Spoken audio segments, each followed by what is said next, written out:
Hello guys, welcome to Phoenix What If. So in this video, we will see, what if Naruto became the dragon god and fell in love with Mirajane Strauss? If you enjoy these kinds of stories, don't forget to show us some love by hitting the like button and subscribing to the channel. Your support means the world to us. Now, let's start the story. Chapter 1. The Serpent in the Heart of the Storm. The salt was a taste on her tongue, sharp and violent. It was carried on a wind that didn't just blow, it screamed. Rain, driven near horizontal, struck Mirajane Strauss's skin like 1,000 tiny needles. Below her, perched precariously on the slippery, heaving stone of the Harjan sea wall, the ocean was a churning nightmare. Waves, black and monstrous, rose like liquid mountains before crashing against the port's defenses with the force of a battering ram. The sound was a deafening, constant roar, a symphony of chaos that made the very air tremble. This was not a natural storm. Mirajane knew storms. She had lived her whole life in Fury, a land familiar with the whims of the weather. This was different. There was a malice to it, a frantic, untamed energy that felt less like a weather pattern and more like a wound in the sky. It had appeared from nowhere, a clear afternoon torn asunder by a gathering of clouds so swift and dark it was as if night had fallen in a single, angry breath. Her S-class mission had been simple, on paper: subdue a deep-sea scale serpent that had been menacing Harjan's fishing fleets. A creature of that size was usually a challenge, but manageable. Under normal circumstances, she would have lured it to a secluded cove, subdued it with a calculated display of power, and sent it back to the depths with a healthy fear of surface dwellers. But these were not normal circumstances. The storm had driven the serpent into a frenzy. It was no longer just a territorial beast, it was a cornered animal, terrified and lashing out at the only solid thing in its world, the port of Harjan. Its immense, serpentine head, scaled in iridescent blues and greens, broke the surface 100 yards out. It was larger than any fishing vessel, its eyes glowing with a feral panic light. A roar ripped from its throat, a sound that somehow cut through the gale, a shriek of pure terror and rage. It wasn't attacking. It was trying to leave the churning hell the ocean had become, and the town was in its way. "This is getting out of hand," Mirajane murmured, her voice stolen by the wind. Her usual serene smile was gone, replaced by a line of grim concentration. Her white dress, now soaked and clinging to her form, was impractical for this, but she hadn't had time to change. The request had been urgent, and she had come at once. The serpent dove, and a moment later, a section of the outer docks, where several fishing boats were tied, exploded upwards in a shower of splintered wood and churning water.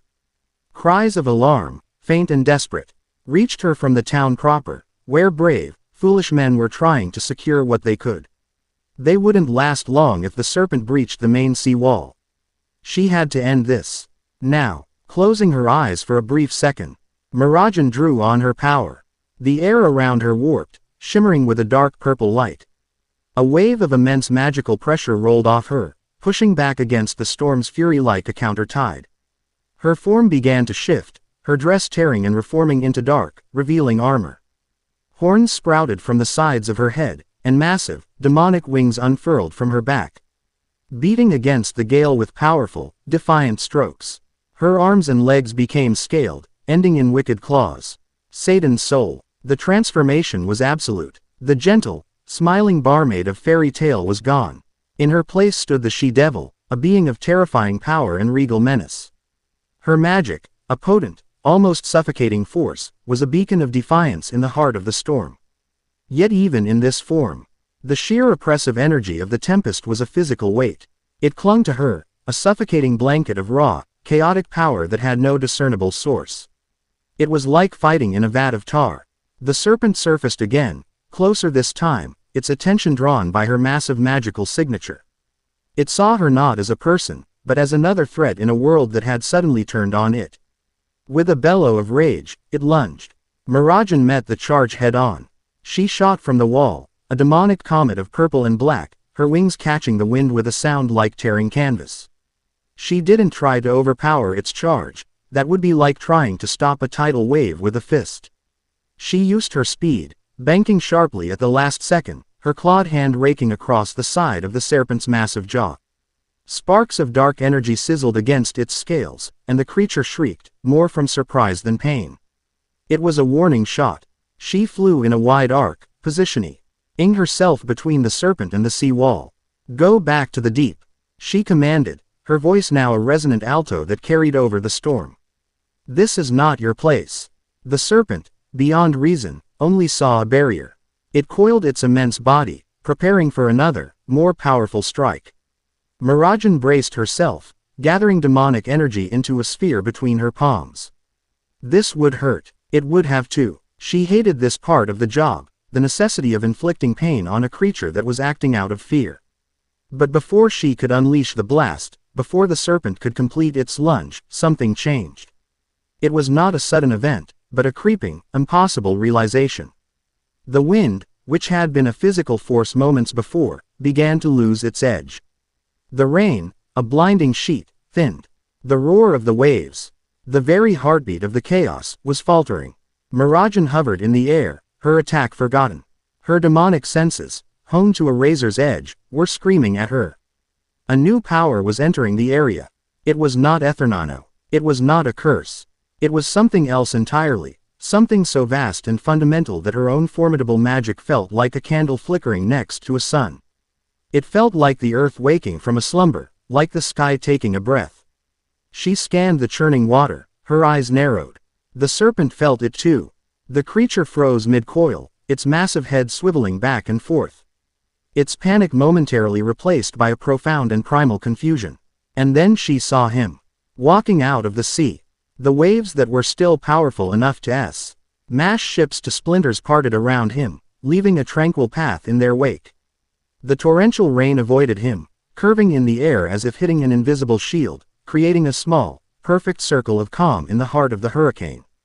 He walked not on the water, but through it, his feet finding purchase on the churning seabed as if it were a paved road. He was a young man, perhaps in his late teens or early 20s. With sun-kissed blonde hair that whipped in a wind that shouldn't have been able to touch him. He wore the tattered remnants of what might have been a black and orange outfit, torn and scorched beyond recognition. An old, worn headband with a strange, stylized leaf emblem was tied loosely around his neck. But it was his eyes that held her. They were a blue so deep and clear it seemed to hold the entirety of the sky on a perfect summer's day. And they were old, impossibly old. They held a weariness that spoke of millennia, a sorrow that could drown worlds, and beneath it all, a core of unshakable calm. He didn't seem to notice Mirajane hovering in the air or the colossal sea serpent just yards away. His attention was on the storm itself. He lifted a hand, slowly, not as if casting a spell, but as if reaching out to touch an old friend. And with that simple, quiet gesture, the world fell silent. The wind died, not faded, not tapered off. It ceased to exist in an instant. The screaming gale was replaced by an unnerving, absolute stillness. The rain, which had been falling sideways, simply stopped in midair, a million suspended droplets hanging in the space between sky and sea. Then, with a gentle, collective sigh, it all fell at once, a soft shower that was over in seconds. The ocean, a maelstrom of black, mountainous waves, flattened. The churning, raging water calmed. The swells receding until the surface of the sea became as smooth and reflective as a pane of black glass. The entire, miles-wide storm system, a force of nature that had threatened to wipe Harjan from the map, had been unmade in the space of a single heartbeat. The silence was more shocking than the noise had been. On the docks, the shouts of the townsfolk had died, replaced by stunned gasps. Mirajane floated in the still air, her demonic wings the only thing moving, her mind struggling to process what her senses were screaming at her. No magic could do that. Not even Zirf himself could command the weather with such absolute, effortless authority. It wasn't control, it was dominion. The blond man finally lowered his hand, his gaze settling on the frozen form of the sea serpent. The creature was trembling, its body locked in a state of primal awe and terror. It understood, on a level deeper than thought, that it was in the presence of a true apex predator, a force against which its own considerable power was less than nothing. The man took another step, his feet now standing on the placid surface of the water. He didn't look at the serpent with malice or aggression. He looked at it with something akin to pity. He raised his other hand, palm open, towards the beast. A soft, golden light began to emanate from him. It wasn't bright or blinding, but warm, gentle, and overwhelmingly powerful. It was the feeling of the first sun on your face after a long winter, the scent of fresh earth after rain, the sound of a steady, beating heart. It was the energy of life itself, pure and undiluted. The golden aura washed over the sea serpent. The creature's trembling ceased. The feral, panicked glow in its eyes softened, then faded, replaced by a look of docile tranquility. The immense muscles of its coiled body relaxed. It let out a low, crooning sound, a noise not of fear, but of contentment. It was the sound of a frightened child being soothed by a parent. The man said nothing. He simply held the serpent in his warm, golden gaze. After a long moment, he gave a small, almost imperceptible nod. As if understanding a silent command, the great beast dipped its head, a gesture of profound respect. It then turned, its massive body gliding through the now calm water with a grace that belied its size, and swam silently out towards the deep, open ocean, disappearing beneath the surface without a single ripple. The silence that followed was broken only by the distant, disbelieving murmurs from the port. Mirajane slowly lowered herself, her clawed feet touching down on the sea wall with a soft click. The sheer scale of what she had just witnessed was staggering. He hadn't fought. He hadn't threatened. He had calmed a hurricane by raising his hand and pacified an S-class monster with a look. He hadn't imposed his will on nature. He had asked it to be still, and it had obeyed. The golden light around the stranger faded, and as it did, the immense strength that had held him up seemed to vanish with it. The unshakable calm in his posture wavered. He swayed on his feet, his shoulders slumping. The ancient weariness in his eyes intensified, consuming the last of his energy. He looked, for the first time, like what he was, a young man, lost and utterly alone. He took a shuffling step towards the shore, then another. His gaze was unfocused, as if he were looking at something far beyond the horizon. He was running on fumes, the last dregs of a power source she couldn't begin to comprehend. Mirajane watched him, her heart, a thing she kept so fully guarded beneath layers of smiles and demonic power, aching with a sudden, sharp pang of empathy. She saw past the godlike power.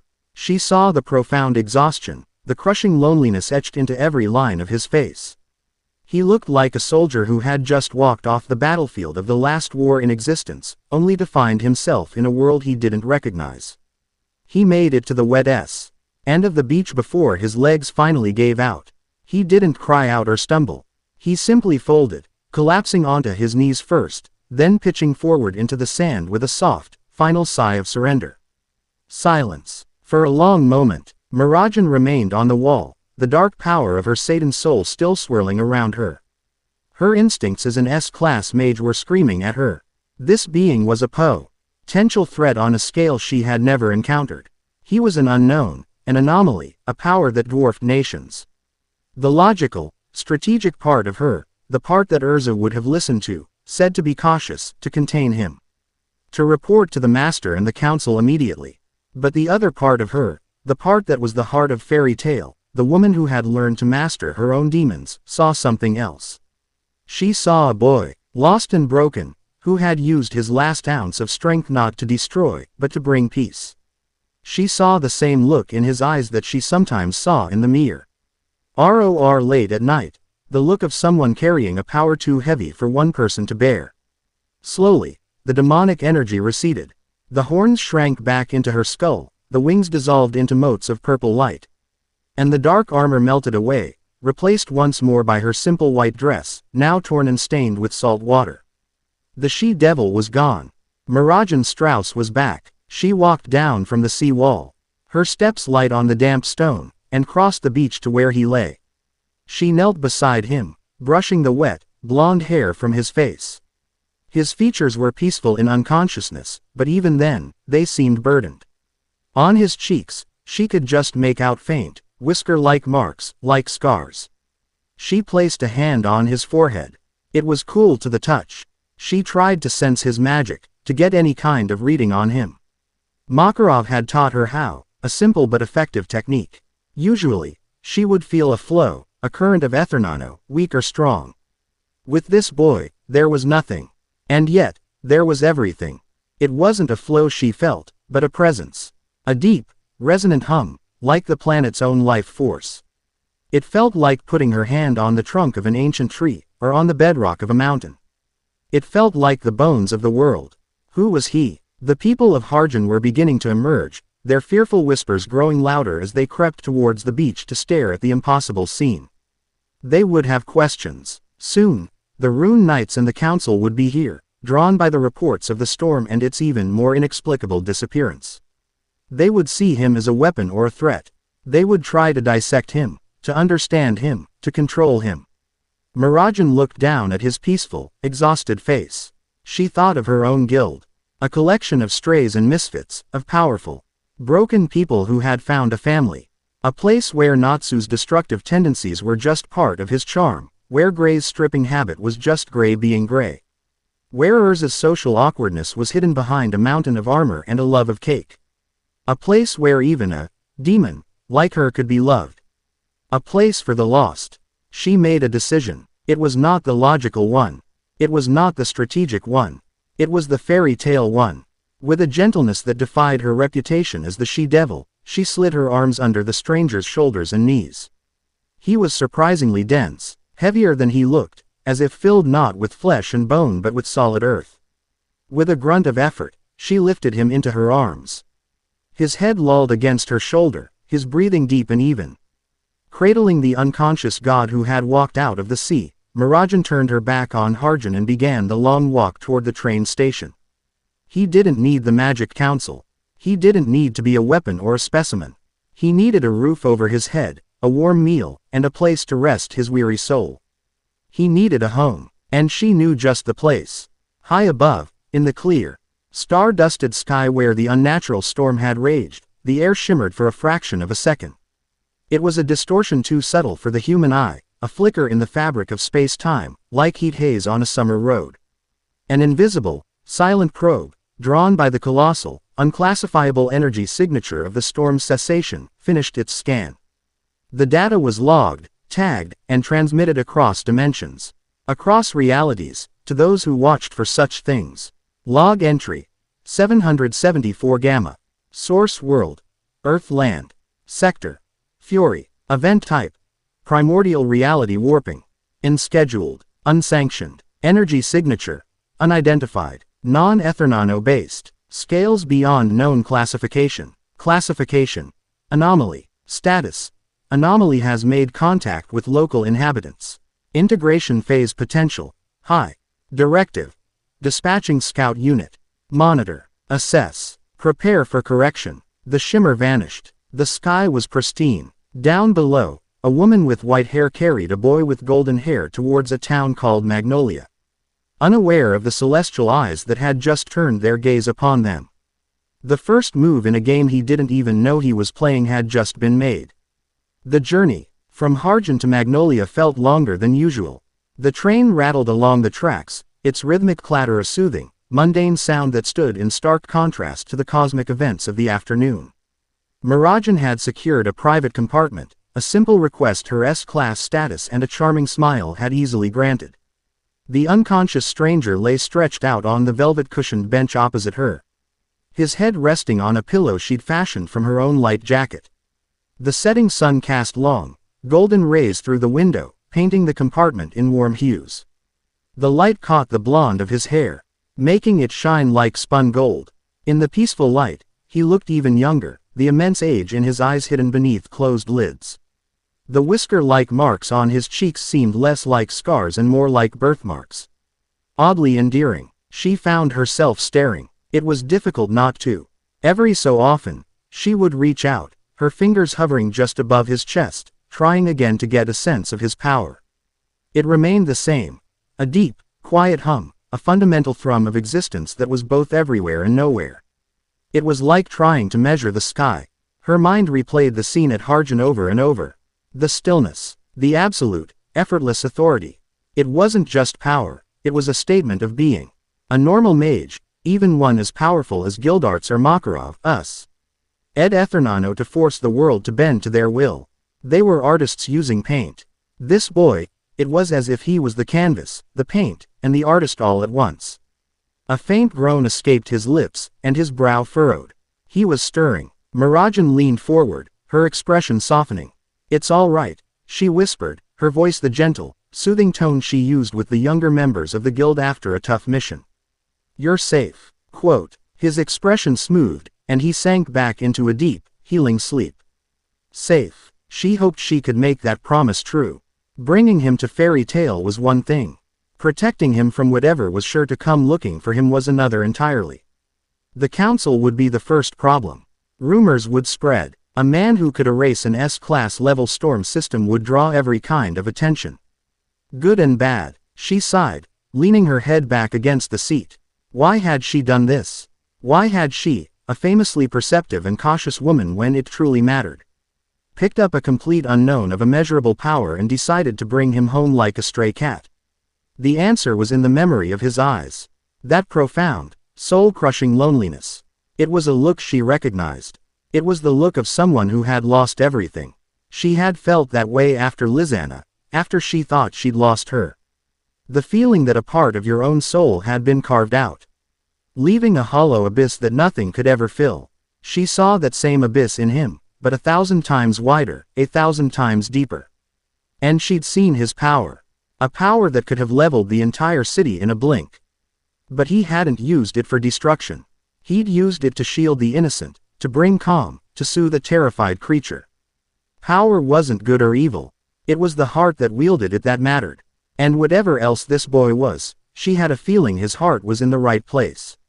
The train whistle blew, signaling their approach to Magnolia.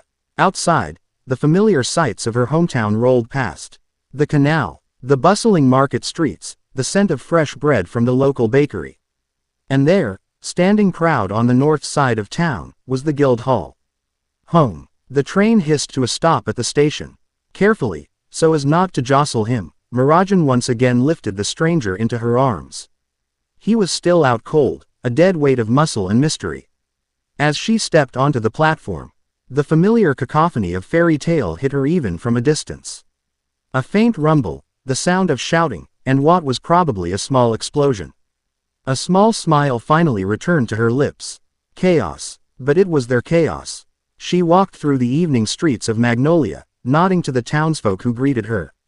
They were used to seeing strange things from fairy tale mages. But an unconscious blonde boy being carried by the guild's most famous pin-up girl still earned a few curious looks.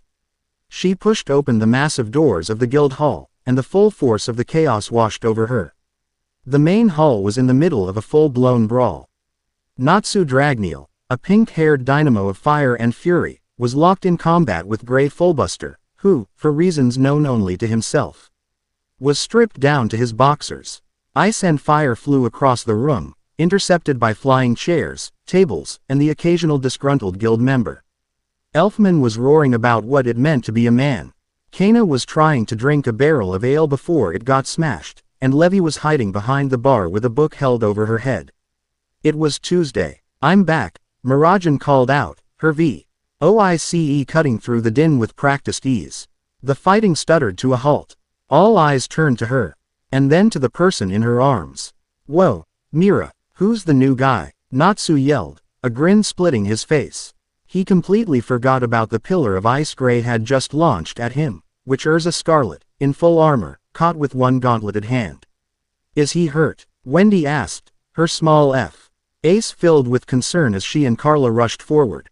"He's fine. Just exhausted," Mirajane said, her smile warm and reassuring. "I found him on my mission." She carried him past the gawking guild members, their questions and shouts following her. She took him straight to the infirmary, a quiet, clean room on the second floor. She gently laid him down on one of the cots, pulling a light blanket over him. Perliuzica, the guild's cantankerous but brilliant medical advisor, peered over her glasses at the boy. "And what stray have you brought in this time, Mirajane? He doesn't smell of any magic I recognize." "That's because I don't think he has any," Mirajane said softly, looking down at him. "Not our kind, anyway." She recounted a heavily edited version of the events at Harjan, leaving out the most reality-defying details. She spoke of a powerful storm and a strange young man who had a unique calming effect on the rampaging creature. To say more would invite panic, and she needed INF. Formation before she caused a guild-wide uproar. Downstairs, the whispers had already started. A new guy, found by Mira, powerful, a potential new member. The questions buzzed around the hall like agitated bees. Makarov Drayar, the guild's master, made his way up the stairs, his expression thoughtful. He entered the infirmary and looked at the sleeping boy, then at Mirajane. An S-class mission too. Subdue a serpent doesn't usually end with you bringing home a passenger. Mirajane met his gaze. He's special, master. The storm in Harjan, it wasn't natural. He made it stop. Makarov's eyes widened slightly. Made it stop. How? He raised his hand. She said simply. The old master was silent for a long time, his gaze fixed on the boy. He reached out a hand, his magic sense far more refined than Mirajane's. He felt it too, the nothingness, the everything, the quiet, terrifying hum of a power that felt as old as the world itself. I see, he said, his voice heavy. He looked at Mirajane, at the quiet determination in her eyes. He had known her since she was a lost, angry teenager. He knew that look. It was the same one she had when she'd sworn to protect her siblings. You've made your choice, then. He needs a place to belong, master, she said, her voice firm. Isn't that what we do here? Makarov looked from her to the boy and back again. He let out a long sigh, a small smile touching his lips. That we do, my child.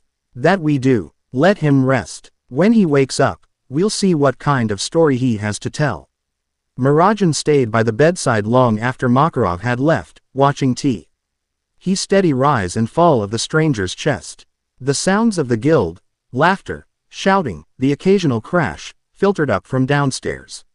It was the sound of home. She hoped, for his sake, that he would find a home here too. Because something told her that whatever he was running from, or whatever had sent him here, was far worse than any dark guild or rampaging monster Fury had to offer. And he shouldn't have to face it alone. Chapter 1 End. Chapter 2. Echoes in a crowded room. Awareness returned not as a gentle dawn, but as the slow, painful surfacing from an impossibly deep ocean. The first sensation was weight.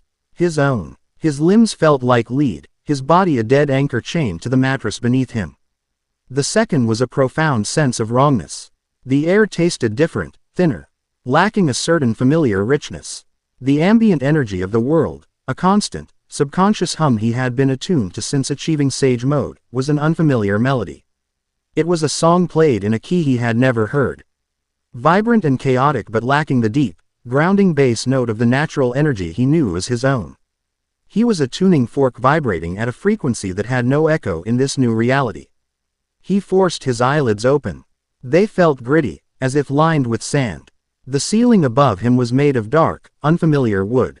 A soft, clean blanket was pulled up to his chest. The room was simple, sterile, smelling faintly of antiseptic herbs and clean linen. An infirmary. He'd woken up in enough of them to recognize one instantly. The memories came back in a disjointed, chaotic flood. A final, desperate clash. Kagaya's unmaking. A tearing sensation, not of flesh, but of existence itself. A fall through a void of screaming colors and fractured light. And then, water. A raging, angry sea. A storm born of his own disordered arrival, his very presence a poison in the world's delicate balance. He remembered the overwhelming urge to bring quiet, to soothe the wounded environment. And then, a woman. White hair, a kind face, and wings of shadow and night. An angel, a demon. His memory hazed over into exhaustion and then, nothingness. A soft sound, the scrape of a chair leg on wood, drew his attention. He turned his head, the simple movement a monumental effort. She was there, the woman from the storm. She was sitting in a simple wooden chair by his bed, a book resting unread in her lap. Her hair was a startling cascade of pure white, framing a face of serene, almost impossible beauty. The demonic wings were gone. She wore a simple, elegant dress, and her expression was one of quiet concern. Seeing his eyes open, she offered a small, gentle smile that seemed to light up the quiet room.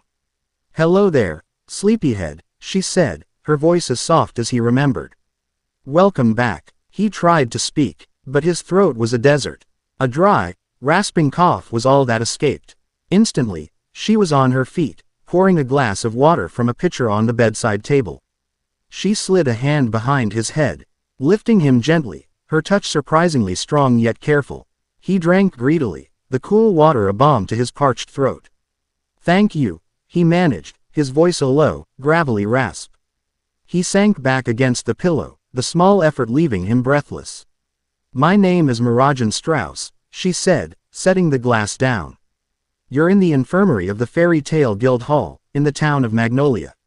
Fairy Tale, Magnolia. The names meant nothing to him. They were sounds as alien as the taste of the air.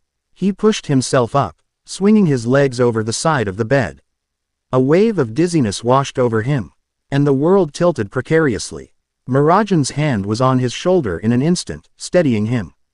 "Easy now," she cautioned. "You were completely exhausted. You've been asleep for nearly a full day."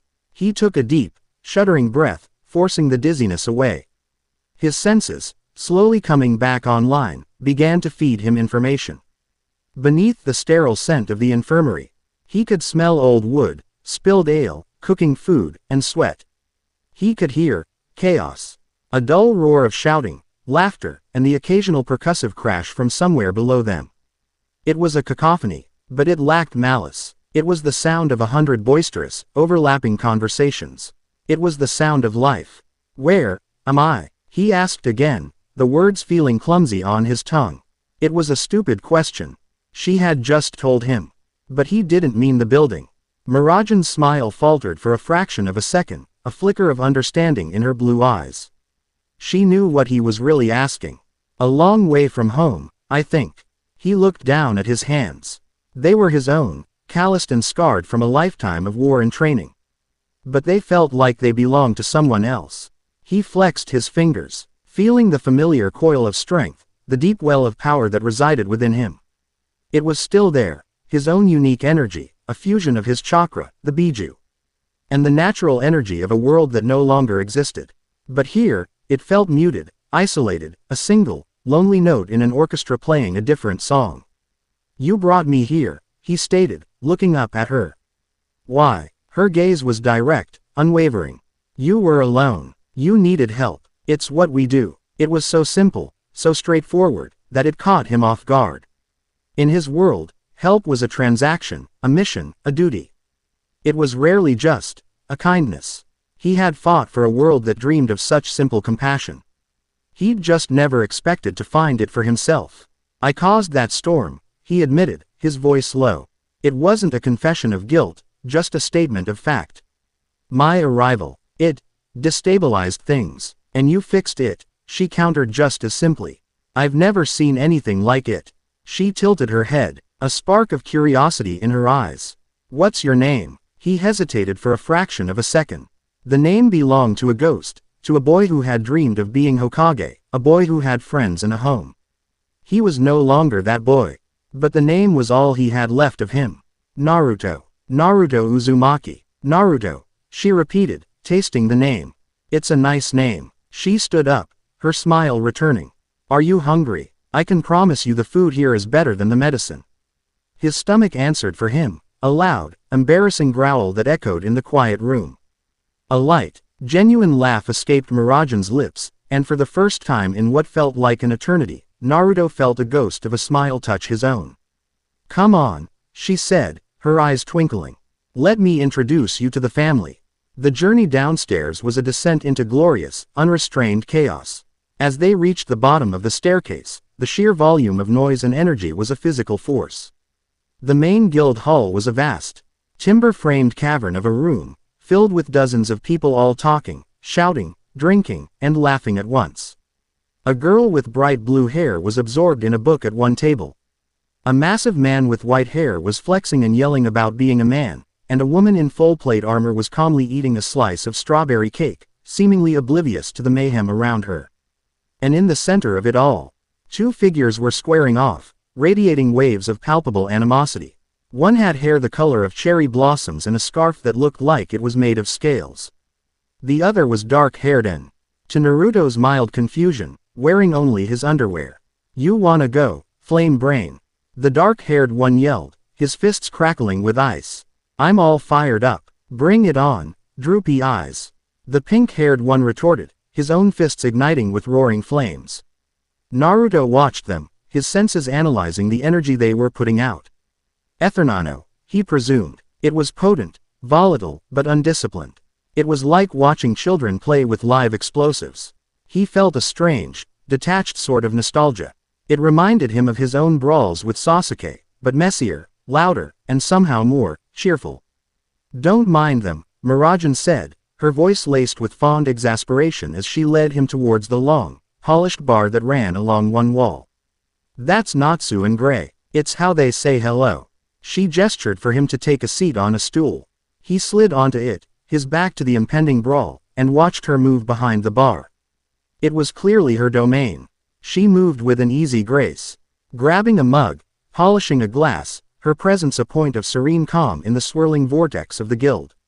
"So," she said, placing a plate laden with roasted meat, bread, and potatoes in front of him.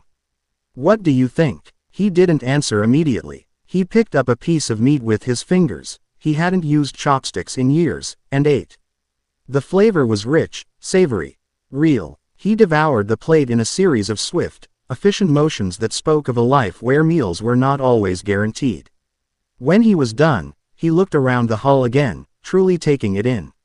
He saw people arguing, laughing, arm wrestling. He saw a small girl with dark blue hair approach the armored woman with a nervous smile, only to be given a piece of her precious cake. He saw the so-called rivals, Natsu and Gray, now locked in a ridiculous headlock, their insults losing their heat. It was messy. It was loud. It was dysfunctional. "It feels alive," he said, the words coming out quieter than he intended. It was the most honest thing he'd said all day. Konoha had been alive, but it was a life structured by duty, by missions, by the constant, looming threat of war.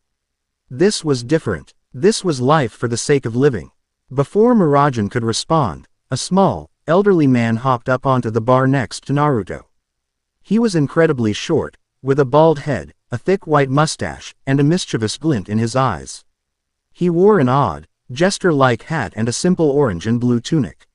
"So, you're the young man who gave the ocean a timeout," the old man said, his voice surprisingly booming. "Makarov Drayar, I'm the master of this unruly mob." Naruto met his gaze. The old man's eyes were sharp, intelligent, and held a depth of power that was cleverly hidden beneath his jovial exterior. "This was the leader, Naruto Uzumaki," Naruto replied, giving a slight, respectful nod. "Mirajane tells me you're not from around here," Makarov said, his tone becoming more serious. "She so tells me you possess a rather unique talent." Naruto didn't respond. He had no intention of explaining his life story, of trying to make them understand a world of shinobi, chakra, and tailed beasts. It was impossible. Makarov seemed to understand his silence. "Don't worry, boy, I'm not the Magic Council. I don't demand answers, but I do have a responsibility to my children." He leaned in closer, his voice dropping. "I need to know if you are a threat." He raised a hand, his palm glowing with a soft, white light. "Allow me to get a reading of your power. It will not harm you. It will simply let me understand the nature of what I'm dealing with." Naruto looked at the glowing hand, then at Makarov's earnest face. He could have stopped him. A flick of his wrist, a pulse of his own energy, and the old man would be on the other side of the room. But he saw no deception in his eyes, only a fierce, paternal protectiveness. He gave another small nod. "Do what you must." Makarov placed his hand on Naruto's shoulder, and his world tilted. For a moment, Makarov Drayar, third guild master of Fairy Tail, one of the 10 wizard saints, felt nothing. It was like touching solid stone. There was no flow of Ethernano, no hum of latent magic, no spark of a hidden power. It was a void, a complete and utter null space where a person's life force should be. His brow furrowed in confusion. Was the boy just a normal human? No, that was impossible. What Mirajane described. He pushed his senses deeper. He reached past the surface, past the place where magic lived, and touched something else. And the nothingness became everything. It wasn't a river of power he could measure. It was an ocean. No, it was the planet itself. He felt the unshakable strength of bedrock, the slow, grinding power of tectonic plates. He felt the life force of a billion trees, the untamed energy of a raging storm, the serene heat of the sun, the quiet, cold pull of the moon. It was not a power the boy had, it was a power the boy was. It was primal, it was fundamental, it was the very framework of reality, the bones of the world given flesh and form. And swirling within that impossible vastness were 9 other distinct, titanic signatures, ancient, wise, and powerful beyond comprehension, sleeping behemoths curled in the core of a star. Makarov snatched his hand back as if he'd been burned, a strangled gasp escaping his lips. He stumbled back, his eyes wide with a mixture of terror and awe. The entire guild hall, which had been slowly ramping up for another brawl, fell silent at the sight of their master's reaction. "Master?" Mirajane asked, her voice tight with concern. Makarov stared at Naruto, who hadn't even flinched. The boy just sat there, his blue eyes calm and knowing, as if he had expected this reaction. What in the name of Mavis, are you?" Makarov whispered, his voice trembling slightly. Naruto's expression didn't change. He had no answer to give. He barely knew himself. The tense silence was shattered by a roar of defiance. "I don't care what he is." He made the master flinch. "That means he's strong," Natsu bellowed, a wild, predatory grin spreading across his face. "Fight me." With a shout, Natsu launched himself forward, his right fist wreathed in a vortex of brilliant, roaring flame. He wasn't aiming to hurt, not really. This was how he tested people. It was how he understood the world. "Natsu, no," Mirajane cried out, but it was too late. At the same time, Gray, seeing his rival make a move, reacted on pure instinct. "Don't be an idiot, Ash for brains." He slammed his hands together. "Ice make. Lance." A spear of solid, glittering ice formed in his hands, and he charged from the other side, intending to intercept Natsu. The 2 attacks, one of fire, one of ice, converged on the spot where Naruto sat at the bar. Other guild members dove for cover. Urza shot to her feet, ready to intervene and dish out punishment. Makarov was still too stunned to react. The bar, with Mirajane behind it, was directly in the path of the colliding spells. Naruto didn't move from his stool. Time seemed to slow down. He watched the 2 of them come at him, their faces masks of reckless determination. He saw the flicker of genuine fear in Mirajane's eyes as she braced for the impact that would surely demolish her bar. He saw the chaos, the energy, the unrestrained, childish, dangerous power of it all. He sighed. It was a quiet, almost inaudible sound. He didn't want to fight. He was so tired of fighting. But he also wasn't going to let the first person who had shown him kindness get caught in the crossfire. He didn't channel chakra. He didn't gather natural energy. He didn't use a jutsu. He simply acted. In a single, fluid motion, he slid off the stool. He didn't dodge. He didn't retreat. He stepped forward, into the path of the 2 attacks. His right hand rose to meet Natsu's fist of fire. His left hand rose to meet Gray's charge. Natsu's fire dragon's iron fist connected with Naruto's open palm. The explosion of flame that should have erupted, that should have blasted a hole in the wall, simply vanished.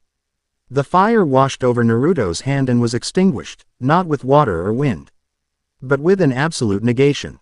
Natsu felt like he had punched a black hole.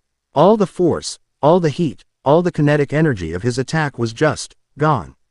His fist, stripped of its magic, came to a dead stop an inch from Naruto's skin, held effortlessly in place. Simultaneously, Gray's forward momentum was halted. Naruto's left hand had caught the shaft of the ice lance. He didn't shatter it. He didn't block it. He simply held it. The magical construct, born of Gray's power, felt like a child's toy in his grip. All the force of Gray's charge terminated in Naruto's unmoving arm. Natsu and Gray were frozen, their most reliable attacks rendered utterly inert. They were suspended in their attack poses, held fast by a man who hadn't even broken a sweat. Naruto's stance was relaxed, his feet planted firmly on the floor. He was a mountain. He was an anchor in the heart of their storm, and he had not moved a single inch. The guild hall, which had been a symphony of chaos moments before, fell into a silence so profound it was deafening. Every jaw was on the floor. Kaina's mug stopped halfway to her lips. Elfman's flexing ceased. Urza, who had been about to step in, froze. Her analytical gaze narrowed, dissecting the impossible physics of what she had just seen. He hadn't used a counter spell. He hadn't used reinforcement magic. He hadn't even braced himself.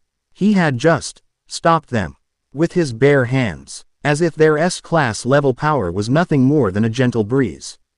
Naruto looked from Natsu's stunned face to Gray's disbelieving one. His expression was not one of anger or superiority. It was one of mild annoyance, like a man shooing away two noisy flies. "Enough," he said. His voice wasn't loud, but it cut through the silence like a blade. Carrying an authority that brooked no argument, he gently closed his right hand around Natsu's fist and his left around the lance. With a simple flex of his muscles, he pushed them both back. It wasn't a violent shove. It was an irresistible, inexorable pressure. Natsu and Gray stumbled backward, their feet scraping against the floorboards as they struggled to find purchase against a force that felt as fundamental as gravity. Naruto released them. He dusted off his palms, turned around, and sat back down on his stool as if nothing had happened. He looked at Mirajane, who was staring at him, her eyes wide with an emotion he couldn't quite decipher. "Can I have some more water?" he asked, his voice calm and even. The silence held for another 5 seconds, a new record for the Fairy Tale Guild. Then, it broke, not with a cheer, not with a challenge, but with a slow, deliberate clap. It was Urza. She was standing by her table, her arms crossed, a small, sharp smile on her face. A smile of pure, unadulterated respect.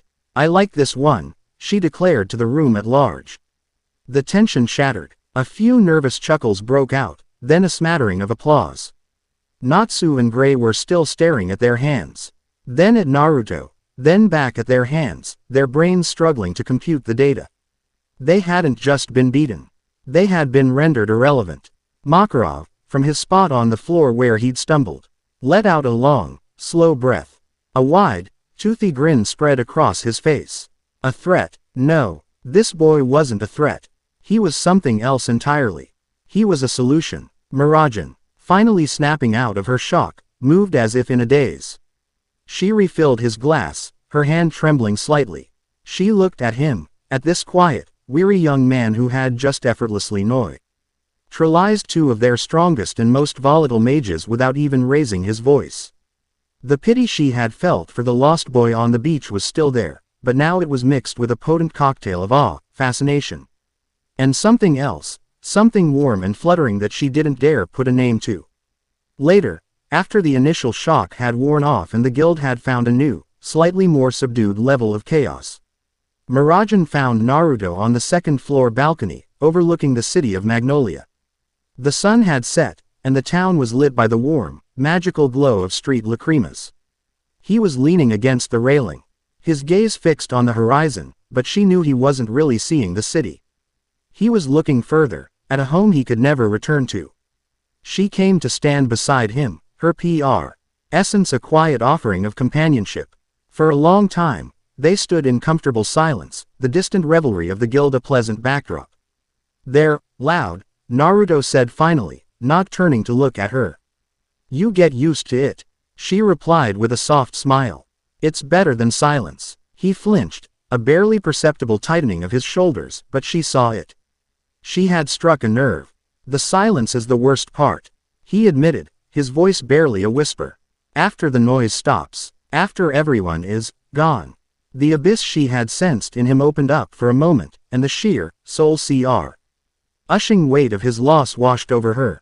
It was a grief so profound it was a physical presence in the air between them. "I know a little about that," she said softly. She found herself talking before she even decided to. The words flowing from a place of shared pain. "My younger sister, Lizanna, she died on a mission a few years ago. Or, we thought she did. The world felt very quiet after that. My brother, my sister, and we weren't the same. That part of our family was just gone." Naruto finally turned to look at her. His blue eyes, which had held a universe of sorrow, now held a flicker of something else.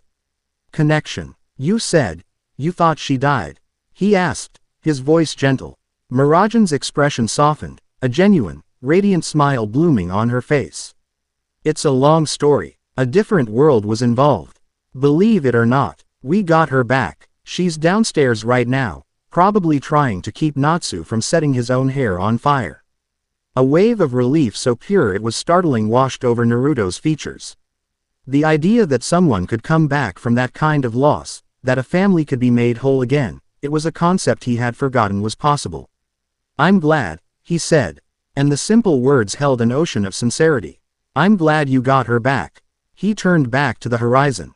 "I lost everyone," he said, the admission costing him more than stopping Natsu and Gray had. "My teachers, my friends, my rivals, the whole world I fought to protect. It's all gone. I'm the only one left. An echo in a room that isn't mine." Mirajane's heart ached. There were no words for that kind of pain. So she didn't offer any. Instead, she reached out and gently placed her hand on his arm. His muscles were tense, hard as stone beneath his tattered sleeve. "Well," she said, her voice firm but kind. "This room is crowded, and loud, and we have plenty of space for one more echo." He looked down at her hand on his arm, then up at her face. Her eyes were filled with a genuine compassion that asked for nothing in return. For the first time since he'd arrived in this strange, broken world, he didn't feel entirely alone. A flicker of something he hadn't felt in a very, very long time. Hope, ignited in the vast emptiness of his chest. It was small, fragile, but it was there. He didn't pull his arm away. Miles away, in a darkened alley in the quiet part of Magnolia, a figure knelt, unnoticed by the late-night travelers. The figure was cloaked in gray, their form indistinct, their face hidden in shadow. In their hand, they held a device, a small, crystalline compass. Its needle wasn't pointing north. It was spinning wildly, glowing with a frantic, agitated light as it tried to lock onto a specific frequency. The cloaked figure, an Arbiter Scout designated Unit 734, was observing the Fairy Tale Guild Hall from a distance. The device in their hand was a dissonance detector, calibrated to sense tears, paradoxes, and unauthorized alterations in the fabric of a given reality. And for the past hour, it had been screaming. The epicenter was the Guild Hall. The scout had witnessed the entire brawl through a telescopic lens that could see through walls, analyzing energy signatures. It had registered the spike of ethernano from the two combatants, standard, predictable, chaotic.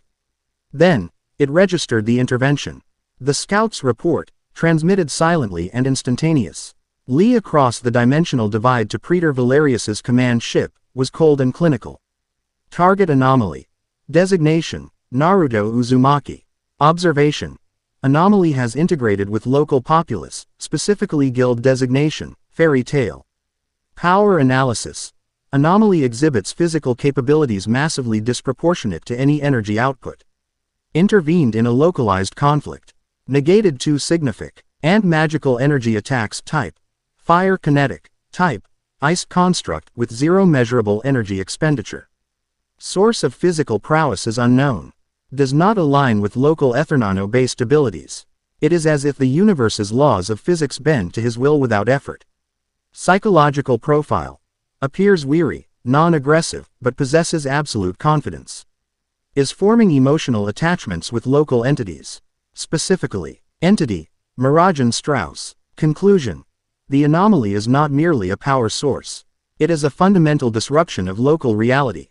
Its continued presence is a corrupting influence. Recommendation update. Initial assessment of containment is re-evaluated. The anomaly's ability to negate local power systems makes direct capture problematic. Psychological isolation protocol is now priority. Sever its attachments. Make it an island. Then, proceed with surgical excision. The scout lowered the device. Its mission was complete for now. The hunt would begin soon. It melded back into the shadows, becoming just another patch of darkness, leaving Magnolia to its peaceful, ignorant slumber. The celestial arbiters had their target, and they were patient. Back on the balcony, Naruto looked out at the lights of the city. He wasn't a hero anymore. He wasn't a savior. He had no grand destiny to fulfill. He was just a survivor. And for now, that was enough. All he wanted was a quiet life. A place to sit. A seat at the bar in the middle of the beautiful, glorious chaos. He glanced at Mirajane, who was still standing beside him, her presence a quiet, steady warmth against the cold loneliness of the universe. Maybe, just maybe, he could find that here. Chapter 2 End. Chapter 3. Satan and the Sage. A week passed. A strange, quiet, chaotic week. Naruto found a rhythm in the madness of Fairy Tail. It was a rhythm he hadn't realized he was desperately missing. He'd wake up not to the blare of a mission alarm, but to the distant sound of Natsu challenging Urza to a fight and the subsequent satisfying thud of him being launched through a wall. He'd spend his days mostly observing, a quiet presence at the bar, nursing a glass of water that Mirajane always kept full. He learned the guild's language. Not of words, but of actions. He learned that a thrown chair was a form of punctuation. He learned that Gray's compulsive stripping was met with the same weary acceptance as the rising sun. He learned that Kana's drinking capacity was a law of physics unto itself.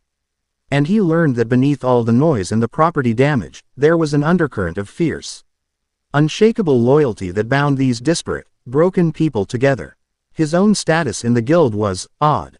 After his effortless shutdown of Natsu and Gray, no one was foolish enough to challenge him directly again. Natsu would still shoot him heated glares, a mixture of frustration and burning curiosity, but he kept his distance. Gray was more analytical, watching Naruto with a calculating eye, trying to figure out the trick. Urza treated him with a soldier's respect, occasionally nodding to him in a silent acknowledgement of shared strength. But mostly, they left him alone.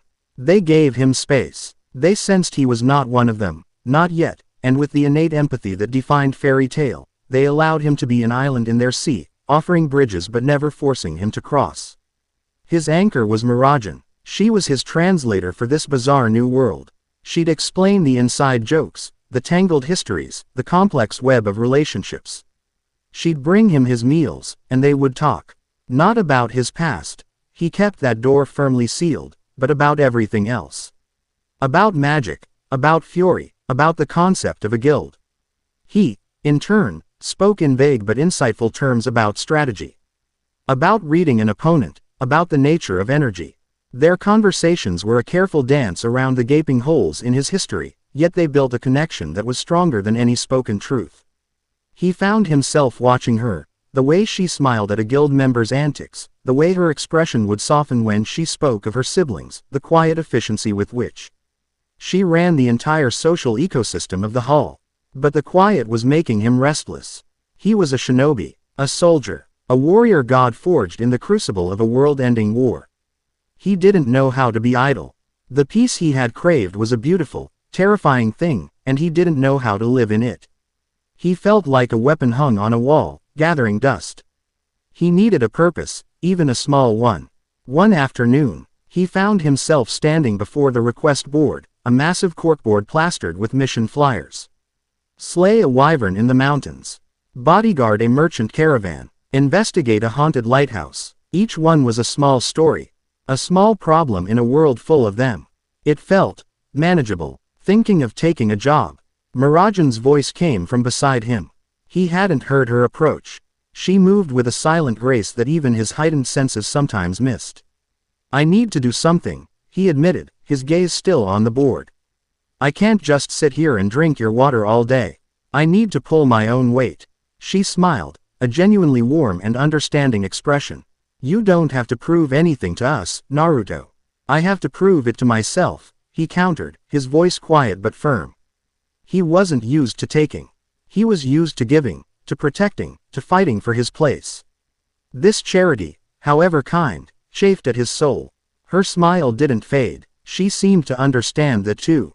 She scanned the board, her experienced gaze passing over the more bombastic requests. Her eyes landed on one near the bottom, a simple, unassuming piece of parchment. What about this one? She said, plucking it from the board. He took it from her. The request was from a small, isolated village called Oakhaven, nestled deep in the Weeping Woods. The reward was modest. The description was vague. Investigate a lingering sorrow. Our people are losing hope. Please help. A lingering sorrow. Naruto read aloud, his brow furrowed. That's not a monster. That's not a dark guild. No, Mirajane said, her tone becoming more serious. Sometimes the worst wounds aren't physical. These kinds of requests, they can be delicate. They require a certain touch. She met his eyes. My takeover magic is sensitive to strong emotions. I was thinking of looking into it myself. She paused, a deliberate, inviting silence hanging in the air. It would be a good way for you to see more of Fury. And to see how we work. I could use a partner. It wasn't a demand. It wasn't pity. It was an invitation. An offer of partnership. It was the first time since he'd arrived that someone had looked at Hai M not as a mystery to be solved or a power to be feared, but as a potential equal. Okay, he said, the single word feeling more significant than any speech he'd ever given. I'll go with you. The journey to the Weeping Woods took them first by train, then by a long walk along a path that grew steadily more overgrown. The vibrant greens of Central Fury slowly gave way to a darker, more melancholic palette. The trees here were ancient.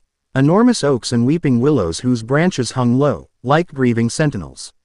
A perpetual mist clung to the ground, and the air was heavy with the smell of damp earth and decaying leaves. The woods weren't evil, but they were sad, as if the land itself was steeped in a long, forgotten grief. Naruto felt it instantly. It was a pressure on his senses, a faint, cloying taste in the back of his throat. His sage abilities, which drew upon natural energy, were giving him a constant, low-grade headache. The life force of this forest was sluggish, muted, as if it were being slowly suffocated. You feel it too, don't you? Mirajane asked, watching his face. It's like the world is holding its breath, he replied, his gaze sweeping across the unnaturally quiet woods. There were no birds singing, no insects buzzing. Just the soft crunch of their footsteps on the damp earth. The village is just ahead, she said, her own senses on high alert. Oakhaven was less a village and more a ghost. The houses were well kept, the small gardens tended, but there were no people in the streets. No children playing, no merchants calling out their wares. The only sign of life was the thin tendrils of smoke rising from a few chimneys. An oppressive blanket of apathy seemed to cover everything. They found the village elder, a man named Elion, in his small cottage. His face was a roadmap of worry, his eyes dull and lifeless. Mages from fairy tale, he greeted them, his voice a monotone. Thank you for coming. I don't know if you can help. I don't know if anyone can. They sat at his small, wooden table as he explained. It had started a month ago. A creeping despair that settled over the village like the morning fog. People stopped laughing. They stopped visiting their neighbors. They did their chores out of rote habit, but with no joy, no purpose. They were simply fading. It emanates from the old monastery, Elion said, gesturing towards a dark shape on a hill overlooking the village. The Abbey of Silent Tears. It's been abandoned for a century. But now, there is a wrongness there. At night, we feel it pulling at us, draining our hope. Naruto's eyes narrowed. This wasn't a natural phenomenon. It was an attack, subtle, parasitic, and cruel. We'll take care of it, he said, his voice imbued with a quiet confidence that made the elder look up. A flicker of something long lost in his eyes. As dusk began to settle, casting long, skeletal shadows across the woods, Naruto and Mirajane made their way up the hill to the abbey. The feeling of oppressive sorrow grew stronger with every step, a psychic weight that sought to drag them down. This is dark magic, Mirajane said, her face grim. A curse designed to feed on emotion. It's a specialty of some very unpleasant dark guilds. Quote, they're not just feeding, Naruto said, his senses reaching out, feeling the warped energy coalescing at the top of the hill. They're collecting it, like a reservoir. The Abbey of Silent Tears was a crumbling ruin of gray stone, choked with ivy and shadowed by overgrown trees. The main gate had long since rotted away, leaving a gaping maw that seemed to exhale a palpable aura of despair. Inside, the main nave was a scene of desecration. The old stone altar had been covered with a black cloth and adorned with jagged, obsidian artifacts. In the center of the room, a complex magical circle had been drawn on the floor in what looked disturbingly like dried blood. 5 figures in dark, hooded robes stood within the circle, their hands raised as they chanted in a low, guttural language. The air crackled with a foul, greasy energy. The grief and despair they had siphoned from the village was being channeled into the circle, which pulsed with a sickly, violet light. The cult of Moros, Mirajane whispered, her voice tight with disgust. A splinter group that worships demons of despair. They believe that by inflicting enough misery, they can summon their dark gods. Looks like they're about to succeed, Naruto muttered. The energy in the circle was reaching a critical point. There was no time for a plan. They had to stop the ritual now. "I'll take the casters," Mirajane said, her body already beginning to shimmer with magical power. "You disrupt the circle." She didn't wait for a reply. With a flash of purple light, she transformed. Not into the full, intimidating form of Satan's soul she'd used against the serpent, but a more streamlined, combat-focused version. Demonic markings spiraled across her skin, her hands sharpened into claws, and smaller. Bat-like wings sprouted from her back. She was a blur of motion, a lilac comet streaking across the ruined nave. The cultists, startled from their trance, barely had time to react. Mirajane moved between them like a dancer of death. A blast of dark energy sent one flying. A swift, precise kick disarmed another. Her movements were fluid, powerful, and utterly merciless. She was not the gentle barmaid now. She was the she-devil, and she was defending the innocent. Naruto, meanwhile, focused on the circle. He could feel the malevolent consciousness beginning to form within it, a hungry, nascent entity drawn by the feast of sorrow. He didn't need to understand the specifics of the magic to know he had to break the flow of energy. He gathered his own power, molding it into a familiar shape. With a silent burst of smoke, 4 shadow clones appeared around him. "Break the lines," he commanded. The clones shot forward, each one brandishing a kunai formed of pure, solidified chakra. They struck the circle at 4 cardinal points. But as their kunai hit the glowing lines, they were met with a powerful psychic backlash. The clones wavered, their forms flickering as the raw emotion of the circle assaulted them. The lead cultist, a tall, gaunt man, cackled as Mirajane was occupied with his brethren. "It is too late, fairy mage. The vessel is open. Our lord awakens, and it is ravenous." The violet light in the circle exploded upwards, forming a swirling, amorphous column of shadow and despair. It had no definite shape, but 2 burning, malevolent red eyes coalesced in the shifting darkness. A wave of pure, unadulterated misery washed over the abbey, a psychic scream that promised only emptiness and loss. The demon had been summoned. It ignored Mirajane and the struggling cultists. Its formless gaze swept the room and fixed, with an ecstatic, predatory hunger, on Naruto. The other souls in the room were appetizers. A small town's worth of apathy was a snack.